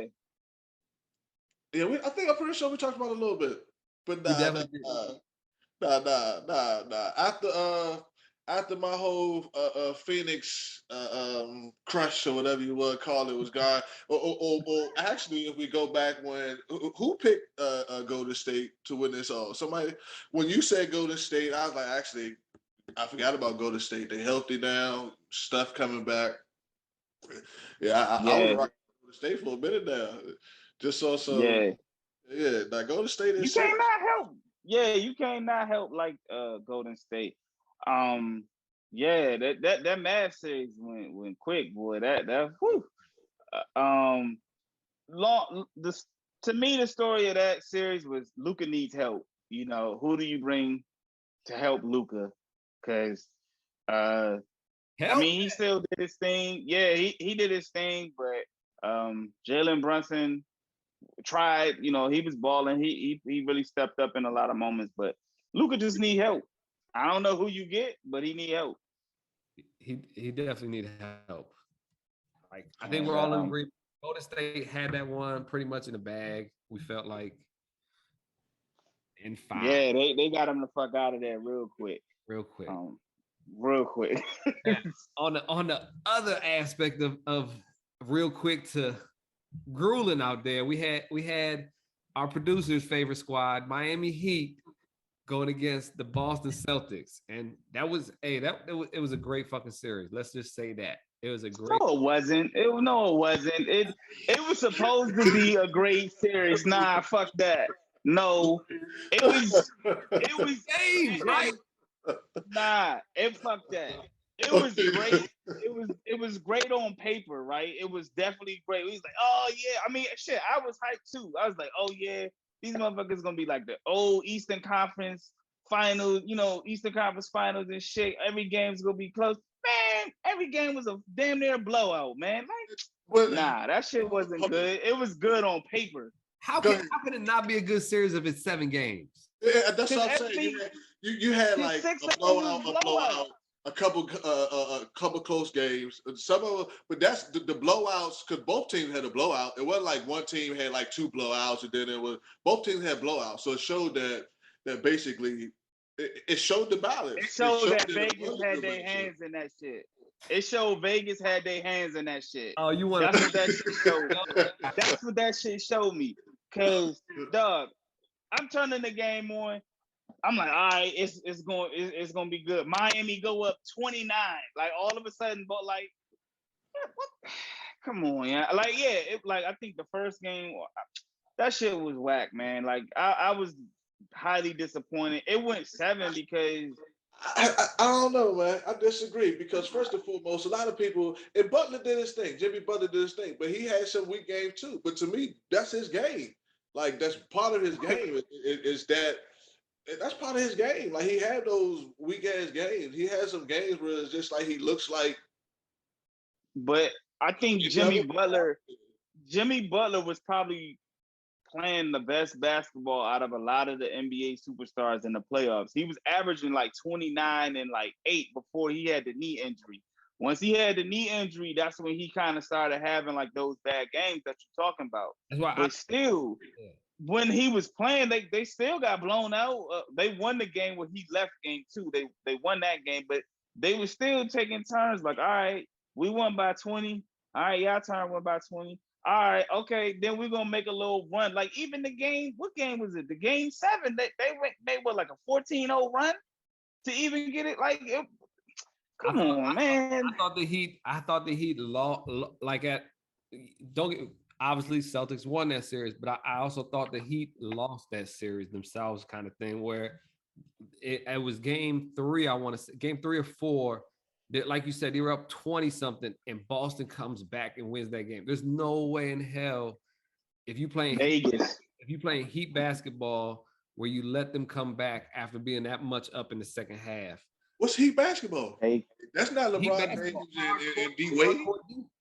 That ain't LeBron James and D Wade. I mean, Miami Heat was lucky to get where the fuck they was at. Oh shit! Man. Oh man! I'm just saying Vegas had their part to play in it. They like, yeah, all these runs, man. Like these dudes making runs, nobody calling timeouts, nobody doing it. Like what the like? Nah, that series it didn't live up to expectations in my book. I mean, yeah, it went 7, but yeah. I gotta bring up the next hottest thing out there right now is the Heat are 1 shot away from being in the finals right now. It's so much shit talking about this Jimmy Butler last shot, about 12 seconds on the clock. You bringing the ball down. Al Horford's on the almost free throw line pretty much. You got a wide open 3. He takes it. He misses it, and he's getting fucking stoned out here for taking that shot. Even the announcers during the game, they're questioning that his. That's not Jimmy Butler's. That's not his game. But 3 possessions earlier, he pulls up, knocks down the 3, and that pulls him in there. And he was contested on that 3, by the way. Yeah, he was contested on that 3. And that's like Giannis shooting 3s. And I'm not comparing the 2, but that's not Giannis's game. Like Giannis hit a 3. He'll hit a 3 if he open. He'll hit one. Like I think he should have went for the 2. He felt comfortable enough to go with the 3. He hit the 3, like you said, a previous before, but that's not Jimmy Butler's game. Like he's not a pull-up 3 shooter from what I've watched. Yeah, he'll hit it every now and then. Like, you know what I'm saying? Like, so what's a good 3-point shooter percentage you say? I mean, probably mid. I mean, I get it. I think he's in like the mid 30s. I think he's like 35, 37. He's a little bit below that. But I mean, sometimes I'm gonna be honest, even sometimes when like Steph And even Dame and these dudes, when they pull up, like it's not always the best shot. Like, nah, it just goes in. I think he should have went for the 2. I do think he should have went. I think they had the momentum. I think if he ties it up, I think if they go in overtime, they beat Boston. To be honest with you, he said he felt comfortable with it. His teammates felt comfortable with it. So hey, I guess that's all that matters. But I don't. To me, that's not Jimmy Butler's shot. And I mean, I don't know him to be coming down, pulling up like that. What you think, Willie? Like I said, man, they should have been there in the first place. And that comes from Willie, who was rooting for Philly. So I see how that kind of works out. Philly healthy, Philly beat Miami. Philly healthy, Philly beat Miami. Like, it's something weird about Jimmy Butler game, man. Like he it's something weird. It's something weird, man. It's like his something goes on in his head to me where he just I don't really he don't strike me as like this. It's kind of like it may sound crazy, but it's kind of like Pat Beverly said about Chris Paul. That's how I feel about Jimmy Butler. Ain't nobody worried about Jimmy. I don't know. If I'm at the top of my game, I'm not worried about Jimmy Butler, man. Hey, Jimmy Butler's game, I would say offensively isn't flashy as everybody, like a lot of the NBA superstars that we know of, right? So he's not a flashy scorer. When he first came into the league, he was basically known as a defender. You know what I'm saying? So he's been working on his game, all throughout the years. And he's better, huh? He don't got that kill for real. That's what he's missing. I think he does. I just don't think that was the best shot. He like LeBron before LeBron got with Dwayne Wade. He like LeBron before LeBron got with Dwayne Wade. He has the talent and the ability to do it, but he needs somebody to teach him how to kill. I think he has it. I just don't think if he would have took a mid-range jump shot, then I'd have been like, they shouldn't. I'd have been like, then he would have been getting stoned for taking the 2, and then Boston comes down unless he makes the defense a stop. Our producer said it's the opposite as a Heat fan, and I guess he's trying to say that. I wish he'd come back because he can't say that Dwayne needed LeBron to teach him how to be a killer when Dwayne led to the greatest big men in all time. So, but Dwayne Wade, like similar to Jimmy, like Dwayne Wade was not a 3-point shooter. He's not. But he shot threes. Take that shot all y'all want. That nigga should have been there to begin with. Him with his Jimmy Butler's he can ball. Like I'm not gonna say he. I never said he couldn't ball. I never said he couldn't ball. I never said he don't put up numbers. I'm saying I'm not worried about Jimmy. Like, oh man, Jimmy going.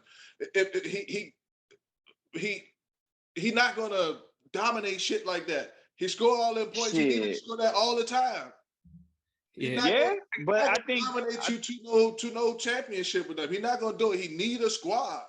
Yeah, but he got a squad. Now I say he need another person, but I think if Hero was there, it's a different thing. Definitely, I ain't worried about Jimmy. Not with the squad that they had. I'm not worried about Jimmy.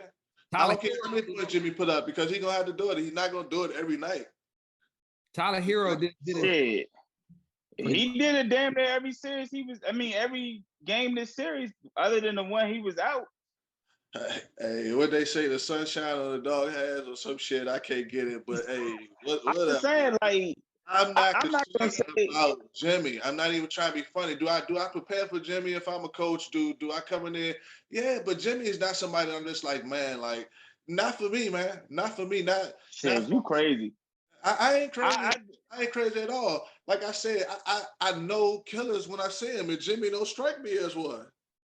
I'm preparing more for Jimmy than I am for James Harden. He's not somebody. Okay, let me tell you, he's not somebody to necessarily take lightly. But I'm not like, oh, he gonna knock my head off. He coming to knock my head off. Like you said, his game is not that. In the playoffs, Jimmy Butler is that guy. Okay, I'm just saying. Okay. In my view, and I mean, I hear what you're saying, but like, in the playoffs, like I mean in the regular season, but like playoff Jimmy, like he's proven to me that he can get it done. Now I do think he needs a second person. Now a person who's not getting enough blame, I think is Bam Adebayo. I think Bam Adebayo is what they were supposed to be like the 1-2 punch, and other than the one game where Bam kind of like went off, Bam Adebayo on an offensive side ain't really do too much. Who thought that? Who thinks that? Who thinks what? Bam is nice. He's a mediocre player though. So you think Bam and Jimmy Butler is a dynamic duo or some shit? Nah, I agree. I don't think that, but I think the way that they constructed their team, I think that he was supposed to be a number 2. One of them was supposed to be a number 2. It was supposed to be the Heats need one more because Jimmy ain't that guy. Yeah, we all know that Jimmy. He not that guy. We all know discredit his game, but he not that guy. But we all know that Jimmy need another. We all know that he need another player. It's similar to Luka. Like we all know Luka needs another player. Like you can't win just. You gotta have. It's much younger in his career. Luka is much younger in his career, and Luka already has that. He can turn that thing on. Now he need to keep it on, but he can turn that thing on. He's a killer. Yes. Luka he may be a selective killer. That may be his problem. And I think now he's finding his way. A killer. Like, y'all ain't no superstars to me. Y'all ain't no, maybe the international thing was something for him at the beginning, but he finding his way. And he most definitely is a killer. He's something to look out for. I'm looking out for Luka more than I'm looking out for Jimmy. Nah, what I'm saying is just like Giannis needed a second score.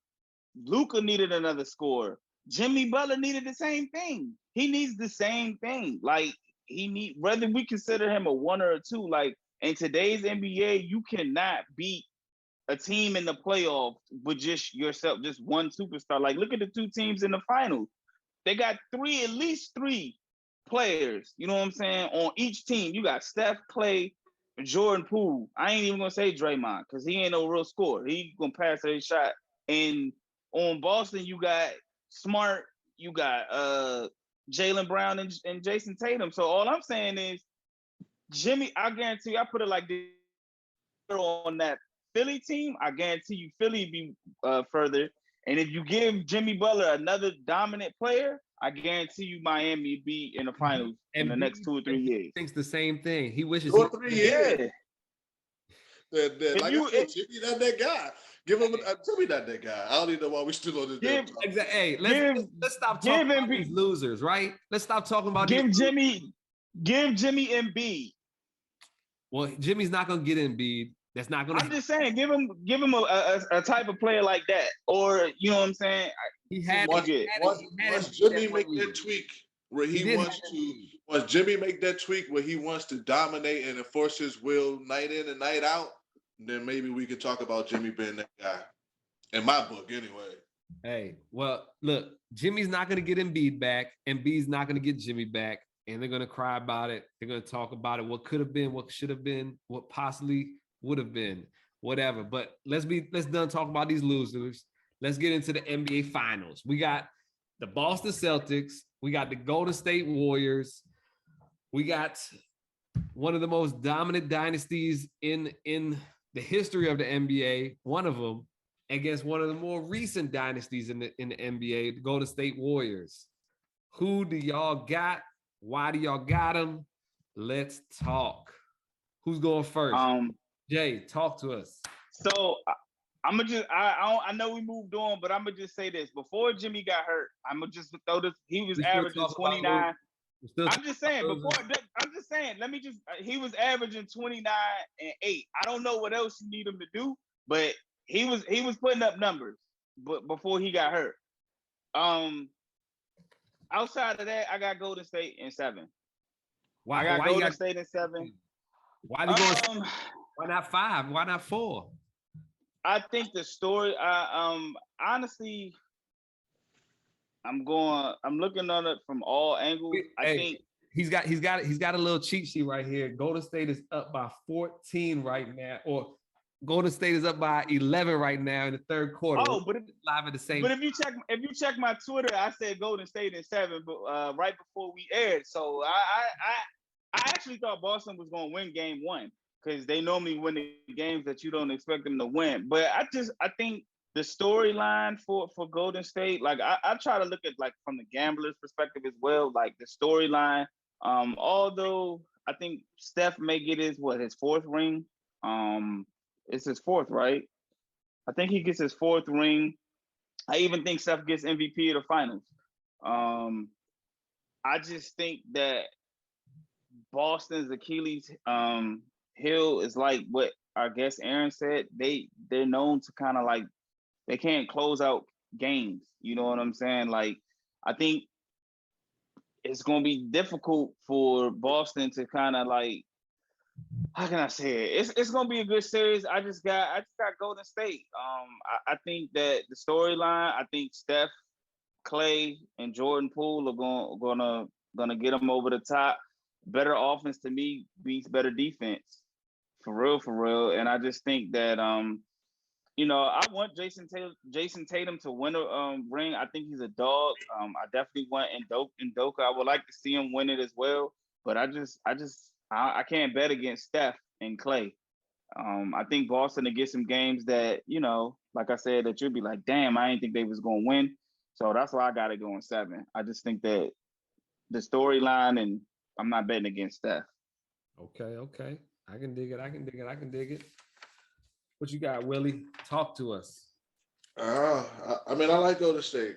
I think that Golden State has the experience. Golden State, they have that dog mentality. They have that we always seen a step throughout the years, but they have that desire to not want to lose. They don't want to lose. It's not necessarily about who wants to win more. They don't want to lose. I think that I don't want to lose factor is a little bit more important sometimes than I want to win factor.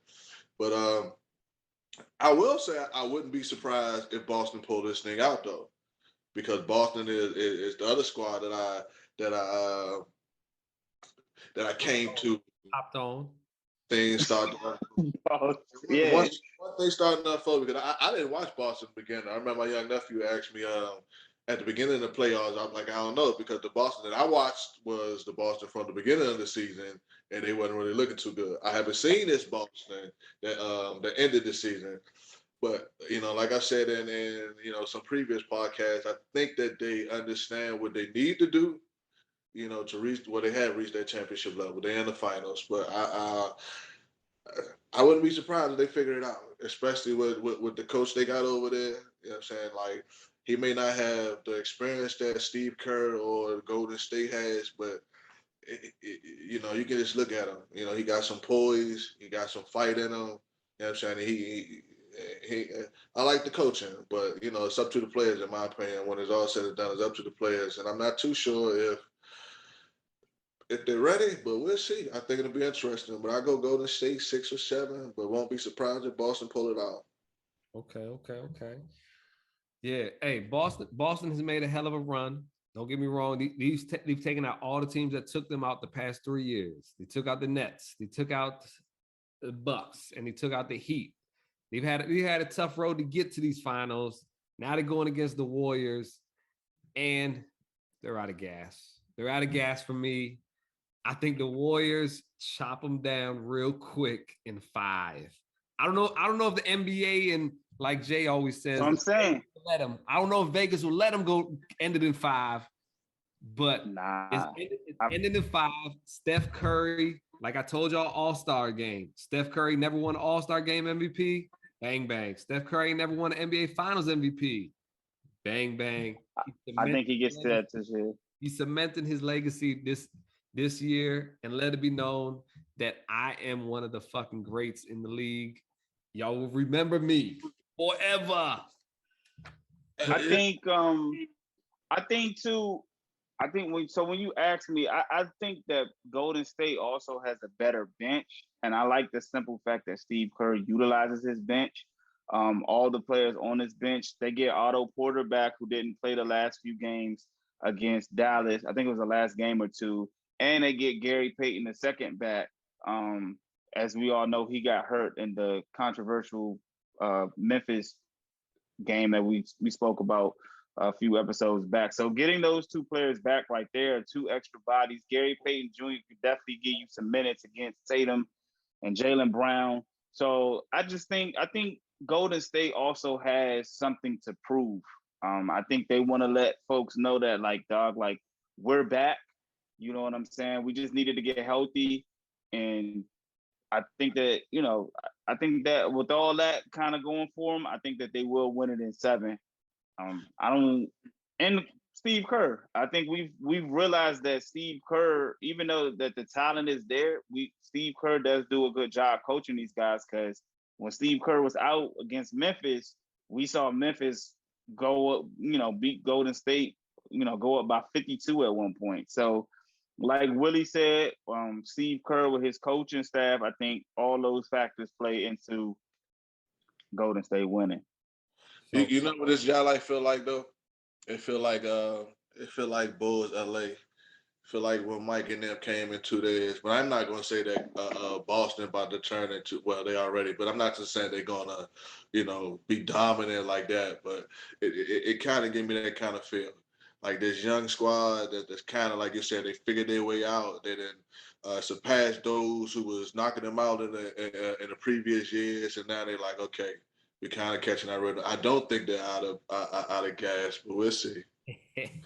Now, hey, one thing that's nice about this finals, these teams ain't bought. They ain't put together with money, pretty much.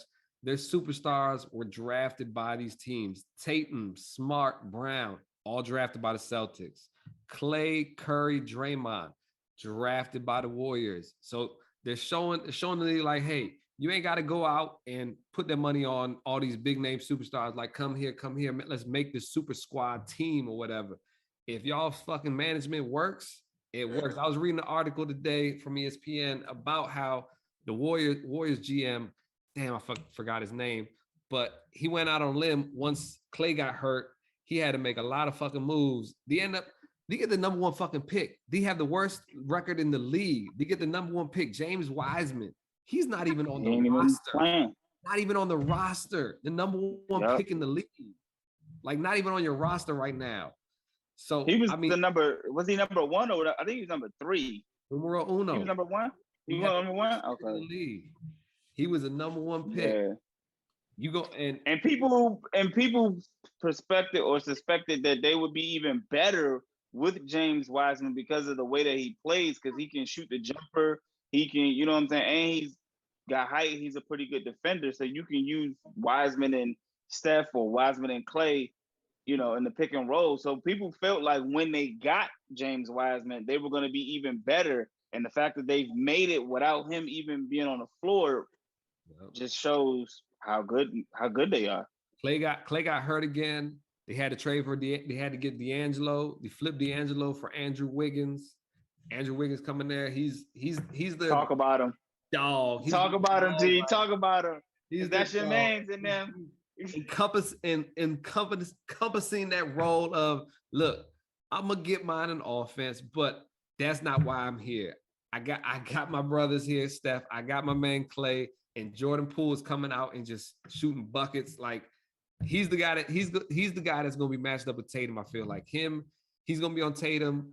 I feel if Gary Payton comes back, I feel like he's gonna be more Marcus Smart. He back. Is he playing tonight? I haven't seen him in the game yet, but I know they said that he suited up.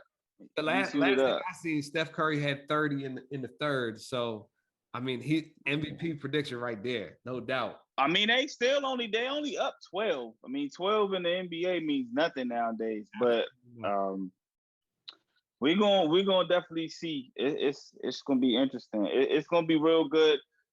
That's a good point that you brought up, that both teams were basically constructed from from the draft, which we don't really see that often. So shout out to both those teams. And Doka is the first year coach. Say it again, Willie. Now I said, just give him a little time. Believe in us, baby. Believe in us. Hey, Boston is young, is definitely the younger squad out of these guys, no doubt about it. Like they're making the mark. Like, look, we're in the finals right now. They're not gonna win it this year, but we could be back there. We could be back there. I feel like this ain't their time yet. This is Golden State is putting a stamp on. Like, look, we're a fucking dynasty. Respect us. Y'all forgot about us. We just been hurt. We ain't all been there the last couple seasons. Draymond, he gets respected, but he gets disrespected plenty. I feel like Draymond is just the absolute greatest. He fits that team.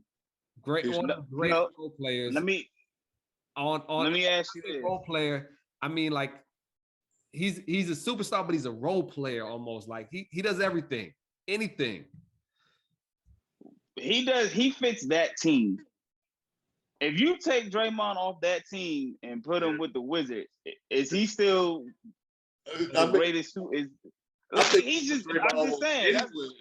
Anywhere else. He needs some offensive help.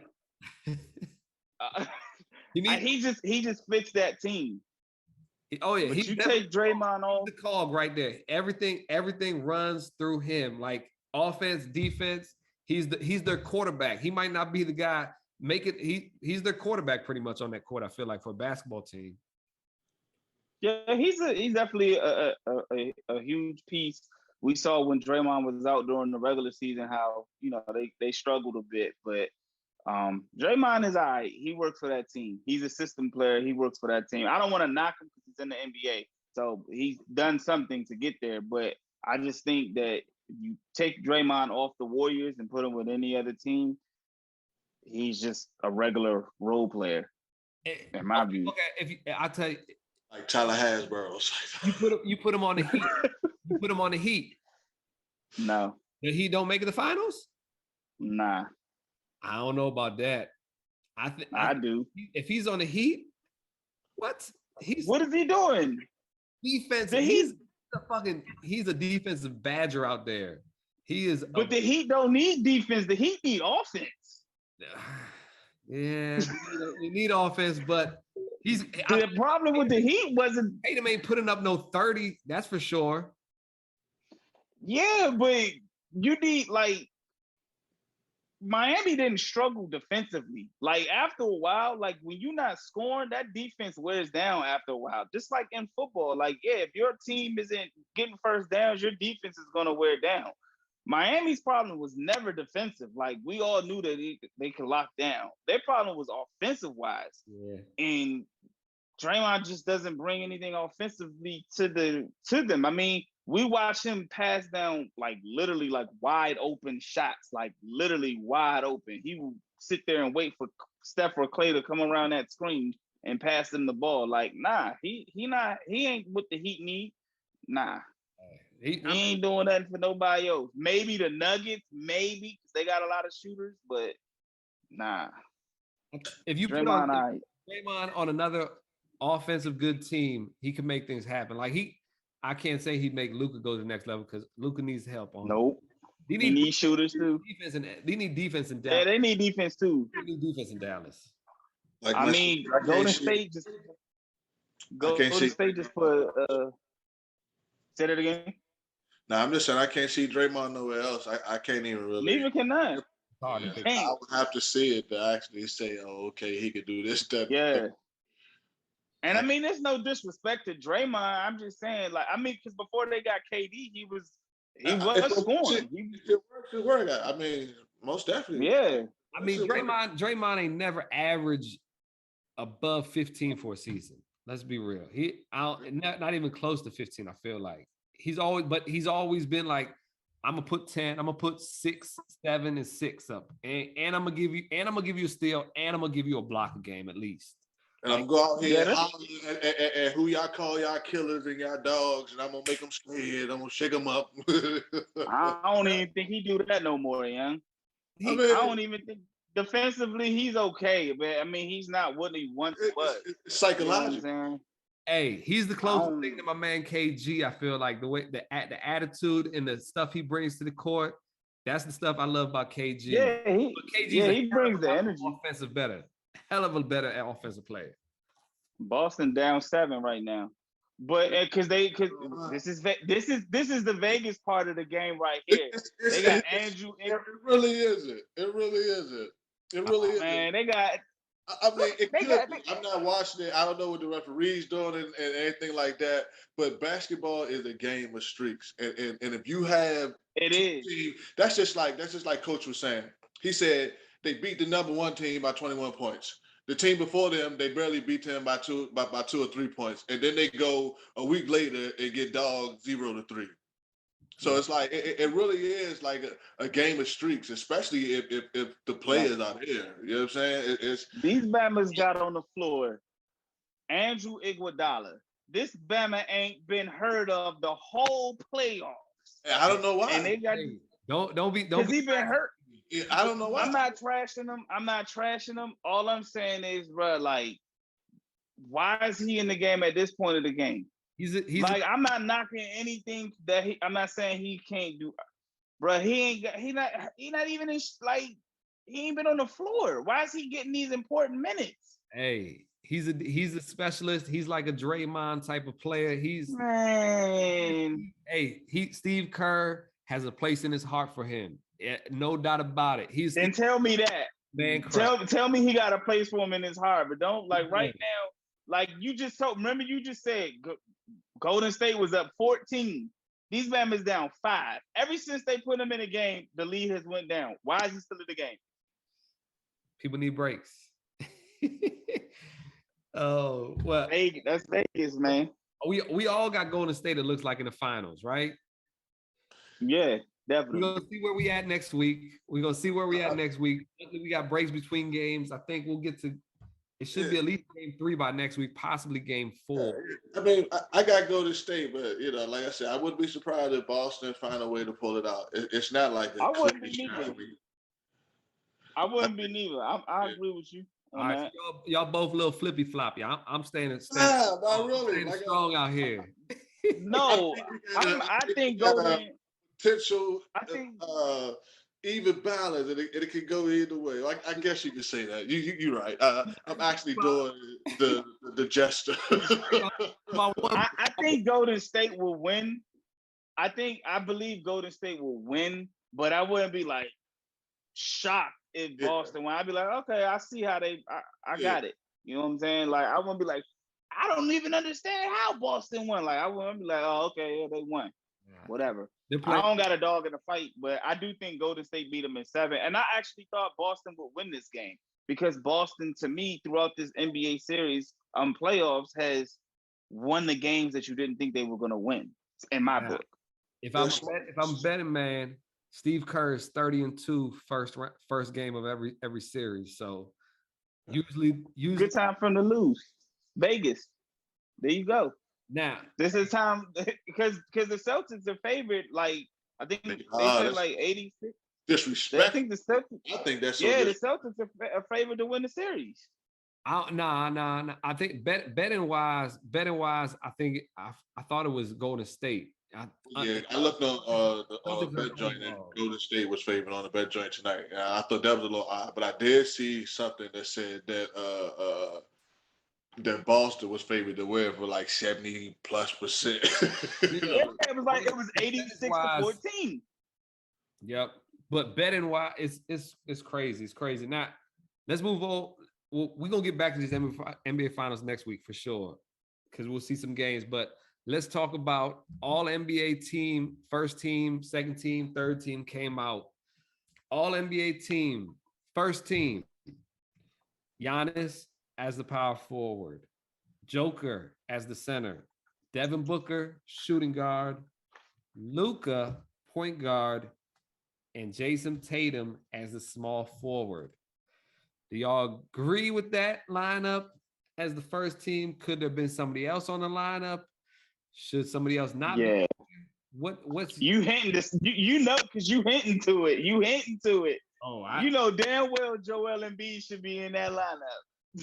Hey, you ain't got to talk to me about it. I'm all about that. You know, me and Willie, we was all about Joel Embiid, I think.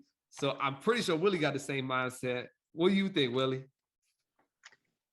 I think it's hard to. I mean, I would take out out of that lineup for real, I don't think I would take. Well, then I'll put somebody. But yeah, I think Joel should go there. I think, man, well, that's tough though. That's tough because especially you're gonna put him at the center spot, and you're gonna. I mean, but I think he should go there. But just like that numbers and statistics, it favors Joker. So, but yeah, I think Joel should have been in there. I mean, Booker is my problem, but I don't know why. But Booker is my problem. I don't know who. This is my problem. This is the best way for the NBA to solve this solution. Stop making it position. Like, eliminate the position. Like they do the All-Star game. Like, we don't do that anymore, right? It's too many players now that are skilled. And how can you have the second runner-up for MVP on the second team? Yeah. Get rid of the position list or position. Get rid of those positions and just put the top 5 players in the league on the first team, the second top 5 on the second, and the third on the, keep going. But other than that, yeah. That's my only gripe. I mean, get rid of the positions. And Embiid should have been on there. Embiid should be first because on the second team, they got 2 point guards, no shooting guard. They got Steph and they got Ja. Okay. I mean, those guys got to be on there, right? So I feel like, don't get me wrong, Tatum's had a hell of a year, but I'm taking him off. I'm putting Embiid there. Embiid, I'll put him at the small forward if you want to make that shit made up. Whatever. But like you all said, Embiid should be on first team. How can you lead the league in fucking scoring? How are you not? I don't think Tatum should be off. But you got to take off. I don't think Tatum is. If I had to, I don't know. You don't take Luka off. I feel like because he's. Nah, I'm not taking Luka off. Booker led his team to the NBA best league record pretty much. Yeah, it's hard, but I don't know. Something about Booker that just don't sit right with me. I mean, it's because Luka called him a pussy ass. Yeah, he just went. He got pussy. It's because Luka called him a pussy. You ain't never seen Devin Booker right since, man. Ever since he called him a pussy ass. That's what it is. I already know, Willie. I feel you, man. I got you. I don't know, man. I think these awards are kind of like. lame. I mean, just like the finals, the Eastern Conference and the Western Conference finals, they handing out trophies for the best player of that series. I think that shit is lame. If they can't get this first team NBA shit right, I think they need to get rid of that shit too. Because it's obvious. I mean, they make it debatable, but like, man, get rid of the positions and pick the top 5 players and go from there. Other than that, shit. What was that? What was that? What were you saying they gave out trophies to for the Eastern Conference? Best player. Yeah, so they gave out Eastern Conference finals trophies for the best players of that series. I was lost. I was lost. TV. I was like, "What the fuck is all these trophies?" Like, what the fucking we got an MVP already? I was lost. That ain't even dawned on me because I'm so used to. I'm like, what is?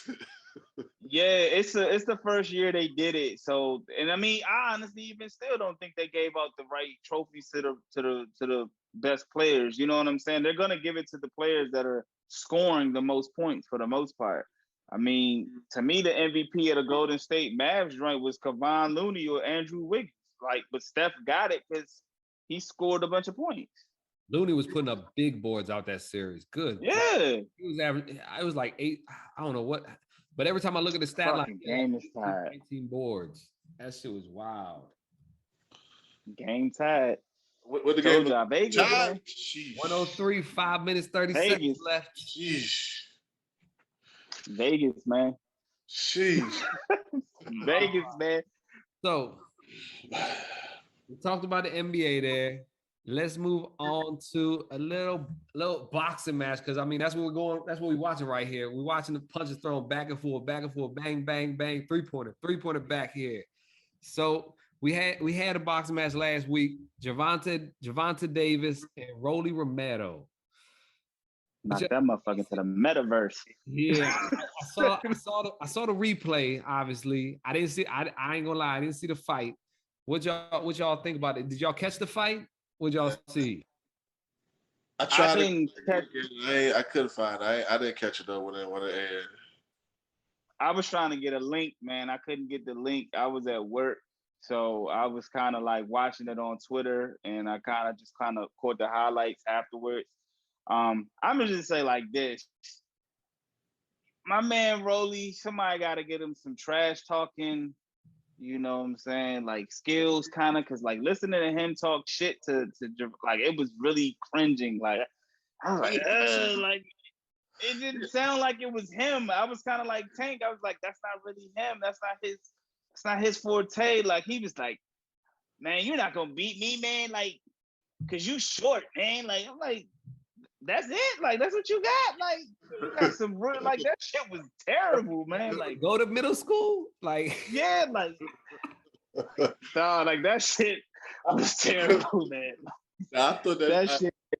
I watched some of that though. I did get to see some of that. I thought it was comical. I never seen this guy before, so I didn't know if that was real or not. You know what I'm saying? He was like, it was fucking terrible. I'm like, what the fuck is he looking at? Like, what is he looking for? What's going on? Like fucking short ass. You got lips injection. What? What are you talking about? Like, was it comically funny because like it was like awkward, or was it comically funny because it was funny? Like it was terrible. It was so awkward. I didn't like I said, I never seen him. I didn't know his personality. I didn't know his voice. I didn't know anything. But I'm just like, is this dude for real? Yeah, that's it. Kind of. That shit was left. Davis was cool as a fan. Davis was like, this dude's funny. Whose man is this? Because it was like part of it. He was like, what'd he say? What did he say? And I was watching the interview. I was thinking the same thing. I was like, damn, what the fuck did he just say? Like, what is he talking about? Like, it's real. Man, yeah, I was like, what the fuck? But they did say they said in the fight he was hanging in the fight. Like he was keeping up with Tank from what I heard and what I read. He was doing pretty good.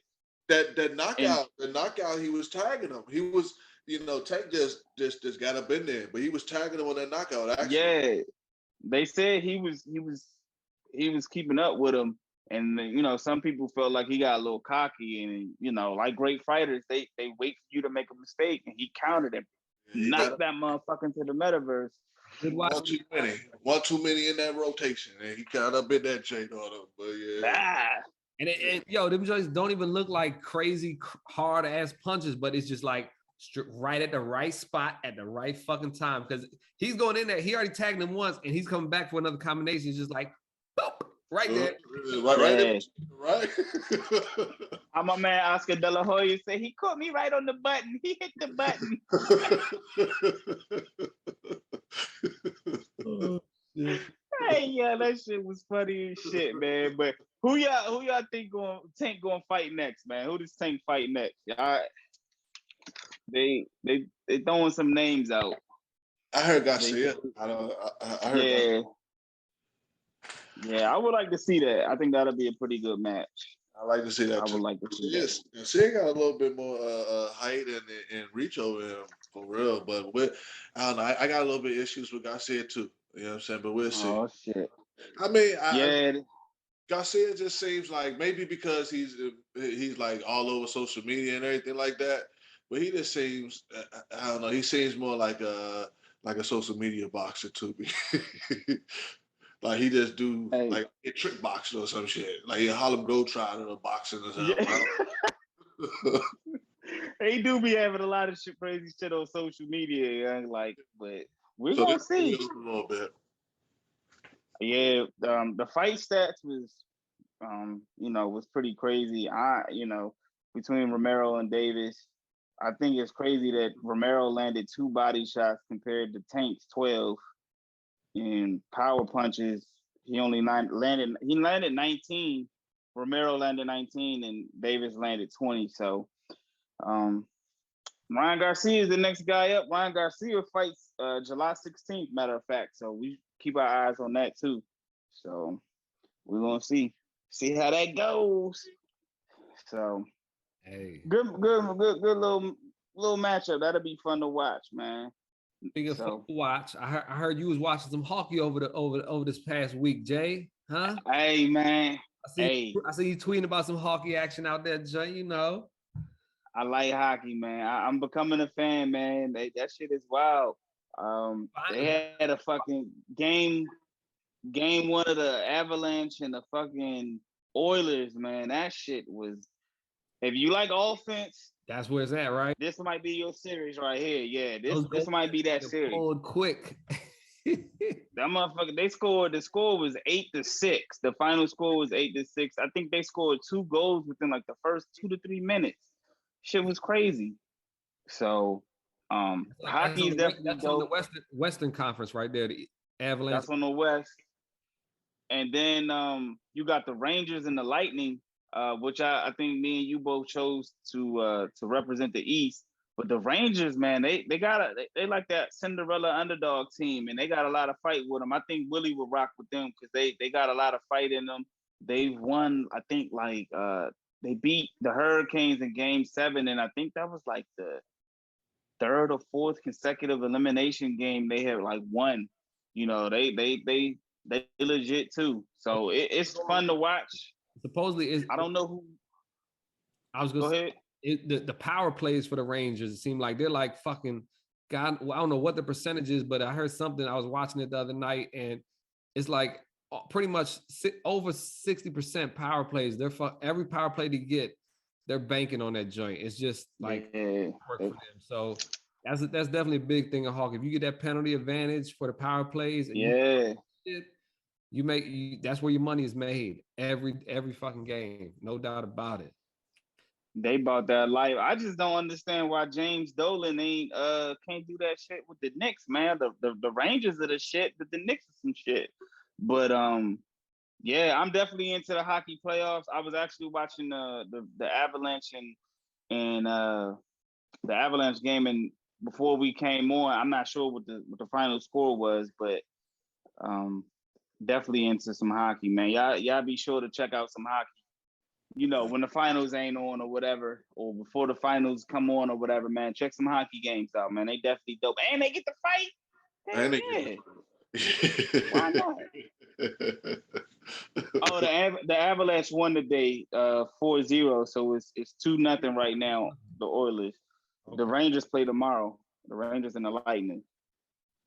Hey, check the Rangers out, Willie. If you ain't got nothing to do tomorrow, man, check the Rangers out. Yeah, I most definitely was thinking in my head I need to check them out.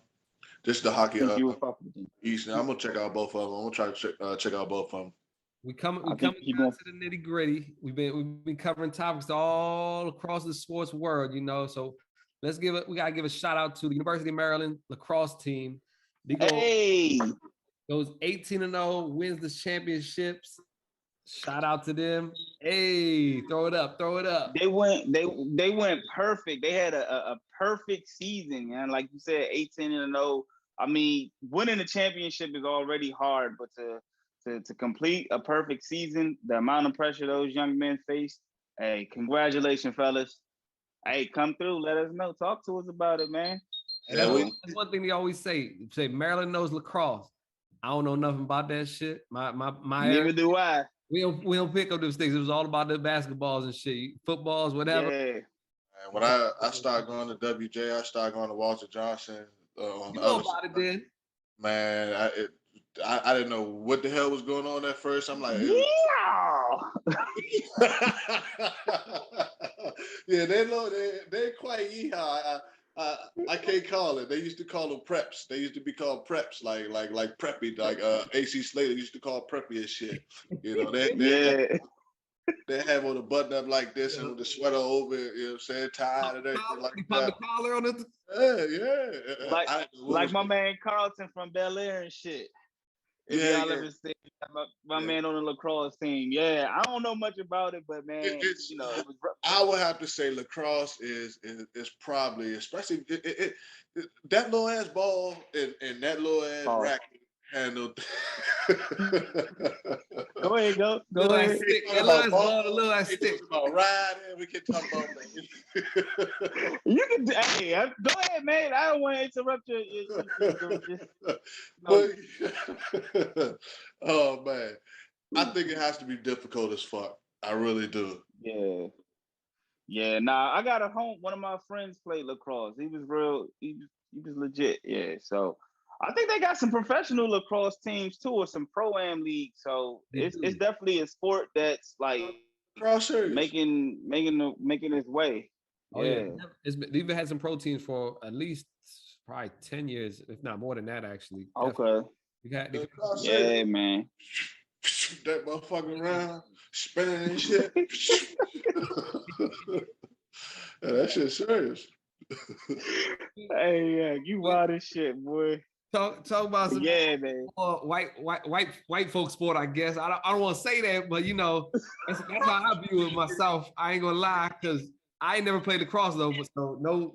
I don't know where I get that from, but I'm gonna say I was impressed. I would agree, but I most definitely was impressed. I was like, damn, I ain't gonna lie. Keep it a buck. I'm like, damn, I don't think no niggas can really do this shit. Like, I mean, that shit really. I'm talking about pause. Okay, hit your pause, but yeah, because you was rubbing yourself talking about it. I thought that ball is small, man. Like you talking about hand-eye coordination. That game looks difficult. I give them credit because that game looks difficult. Yeah. Make it look easy. I don't think I could do it. I do be liking the sports in the top 10 when they be hitting the behind the back, between the legs, shit with way. That's just cool. I like that. They get nice with it. They get nice with it. Yeah. Speaking about nice, we got another sport that was coming out of the blue here. We talking about it's Grand Slam season for tennis, French Open. We got Coco Gauff from the U.S. representing the U.S. 18 years old. She is in her first Grand Slam finals. First Grand Slam finals against my girl. I'm going to butcher this name. Sweet. Yeah, I was going to say. I was waiting for it too. Now, the storyline for this match is going into the Grand Slam finals. Coco Gauff will not be the youngest woman to be in a women's final. Anybody know who the youngest woman was to be in the finals, win the finals?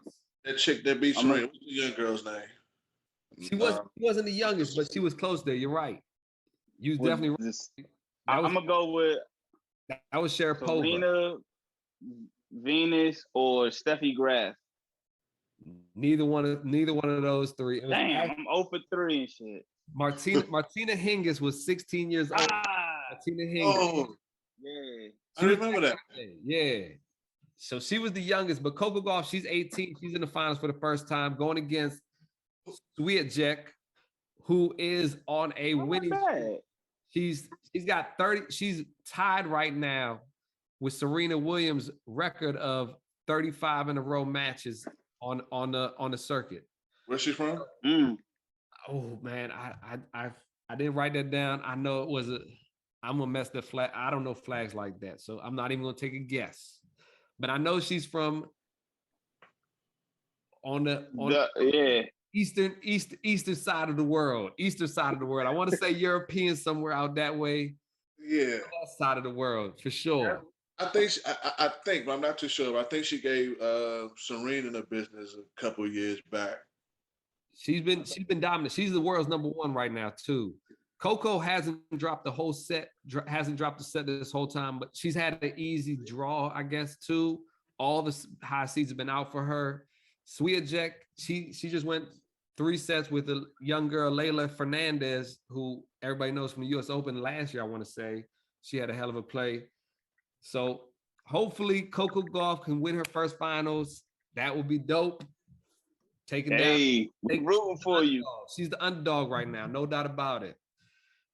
Who do y'all got? Give me a guess. Coco or Swiatek? I'm in love with the Coco. I'm going with Coco, man. You know what I'm saying? Like, I'm going with Coco. I'm representing, man. Like, I've seen her coming up. You know what I'm saying? Like, I'm not gonna sit here and tell you I followed her career, but I have been kind of like when I've seen her and heard of her and been kind of keeping up, like watching her just come up the rankings over the years. So I'm definitely rooting for Coco. Definitely shout out to her, and I'm wishing her nothing but the best. Go ahead, bring it home. Bring it home. What do you think, Willie? Swisher Wisher. Nah, Coco. I know. Hey, I'm with y'all. I've been once I seen the draw for Coco, I'm all about her. I think she's gonna win it. Hope she brings it home. Let Serena keep that record for the most wins in a row.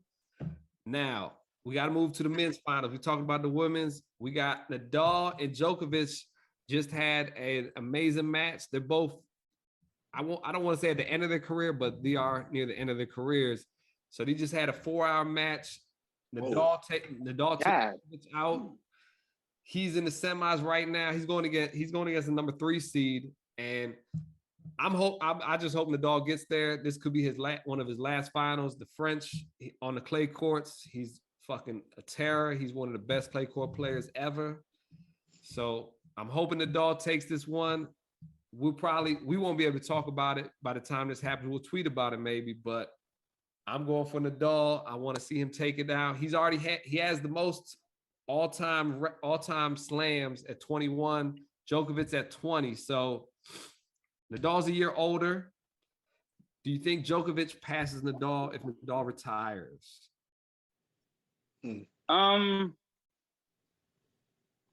Nah. I don't think so. Fuck Djokovic. Yeah. I'm riding with Nadal, man. I'm going with Nadal. I'm going with Nadal. I'm sticking with it. No pause on that. It's like that. But nah. Pulling in that stick. Yeah, we gonna do it over under how many times one of these episodes pause is thrown out there. So this is bullshit, man. Boston won 120-108. Like, yeah, I just saw. That's Vegas. That too.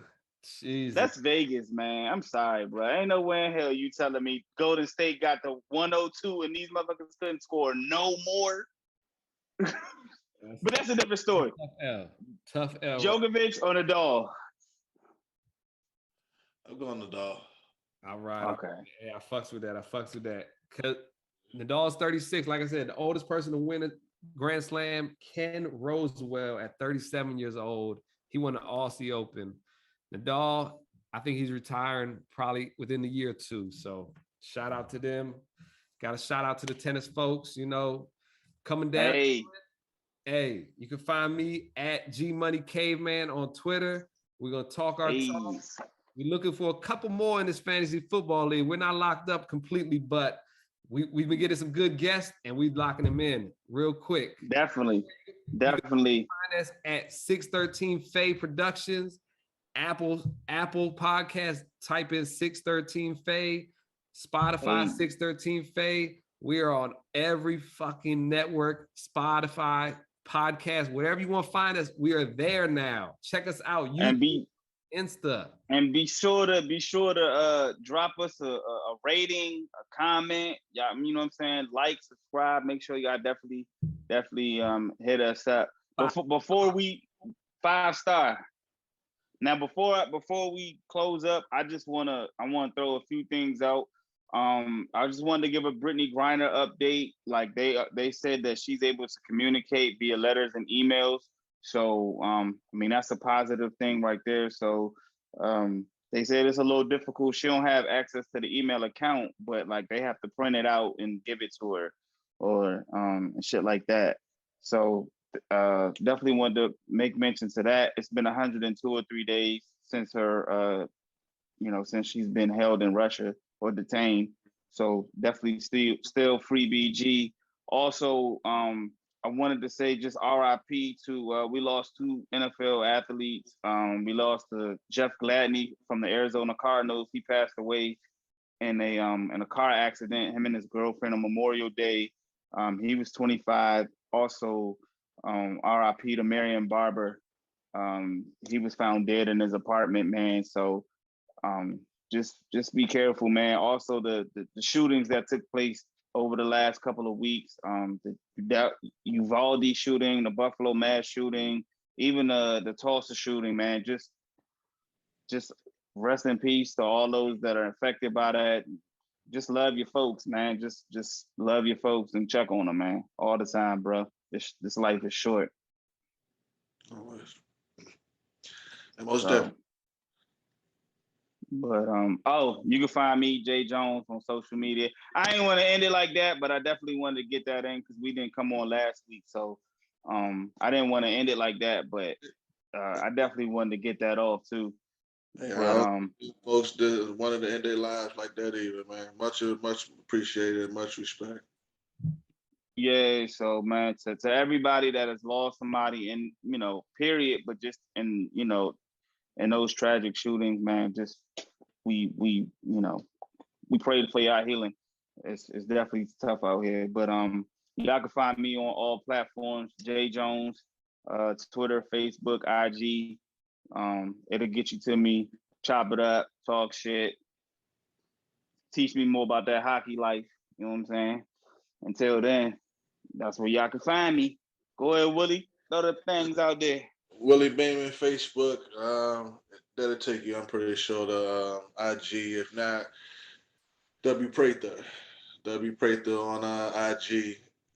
Twitter coming. I'm gonna make a Twitter account. I got one with that shit like I don't even remember, but Twitter coming. I'm gonna get a Twitter going. I was on there for Titty Tuesday, right?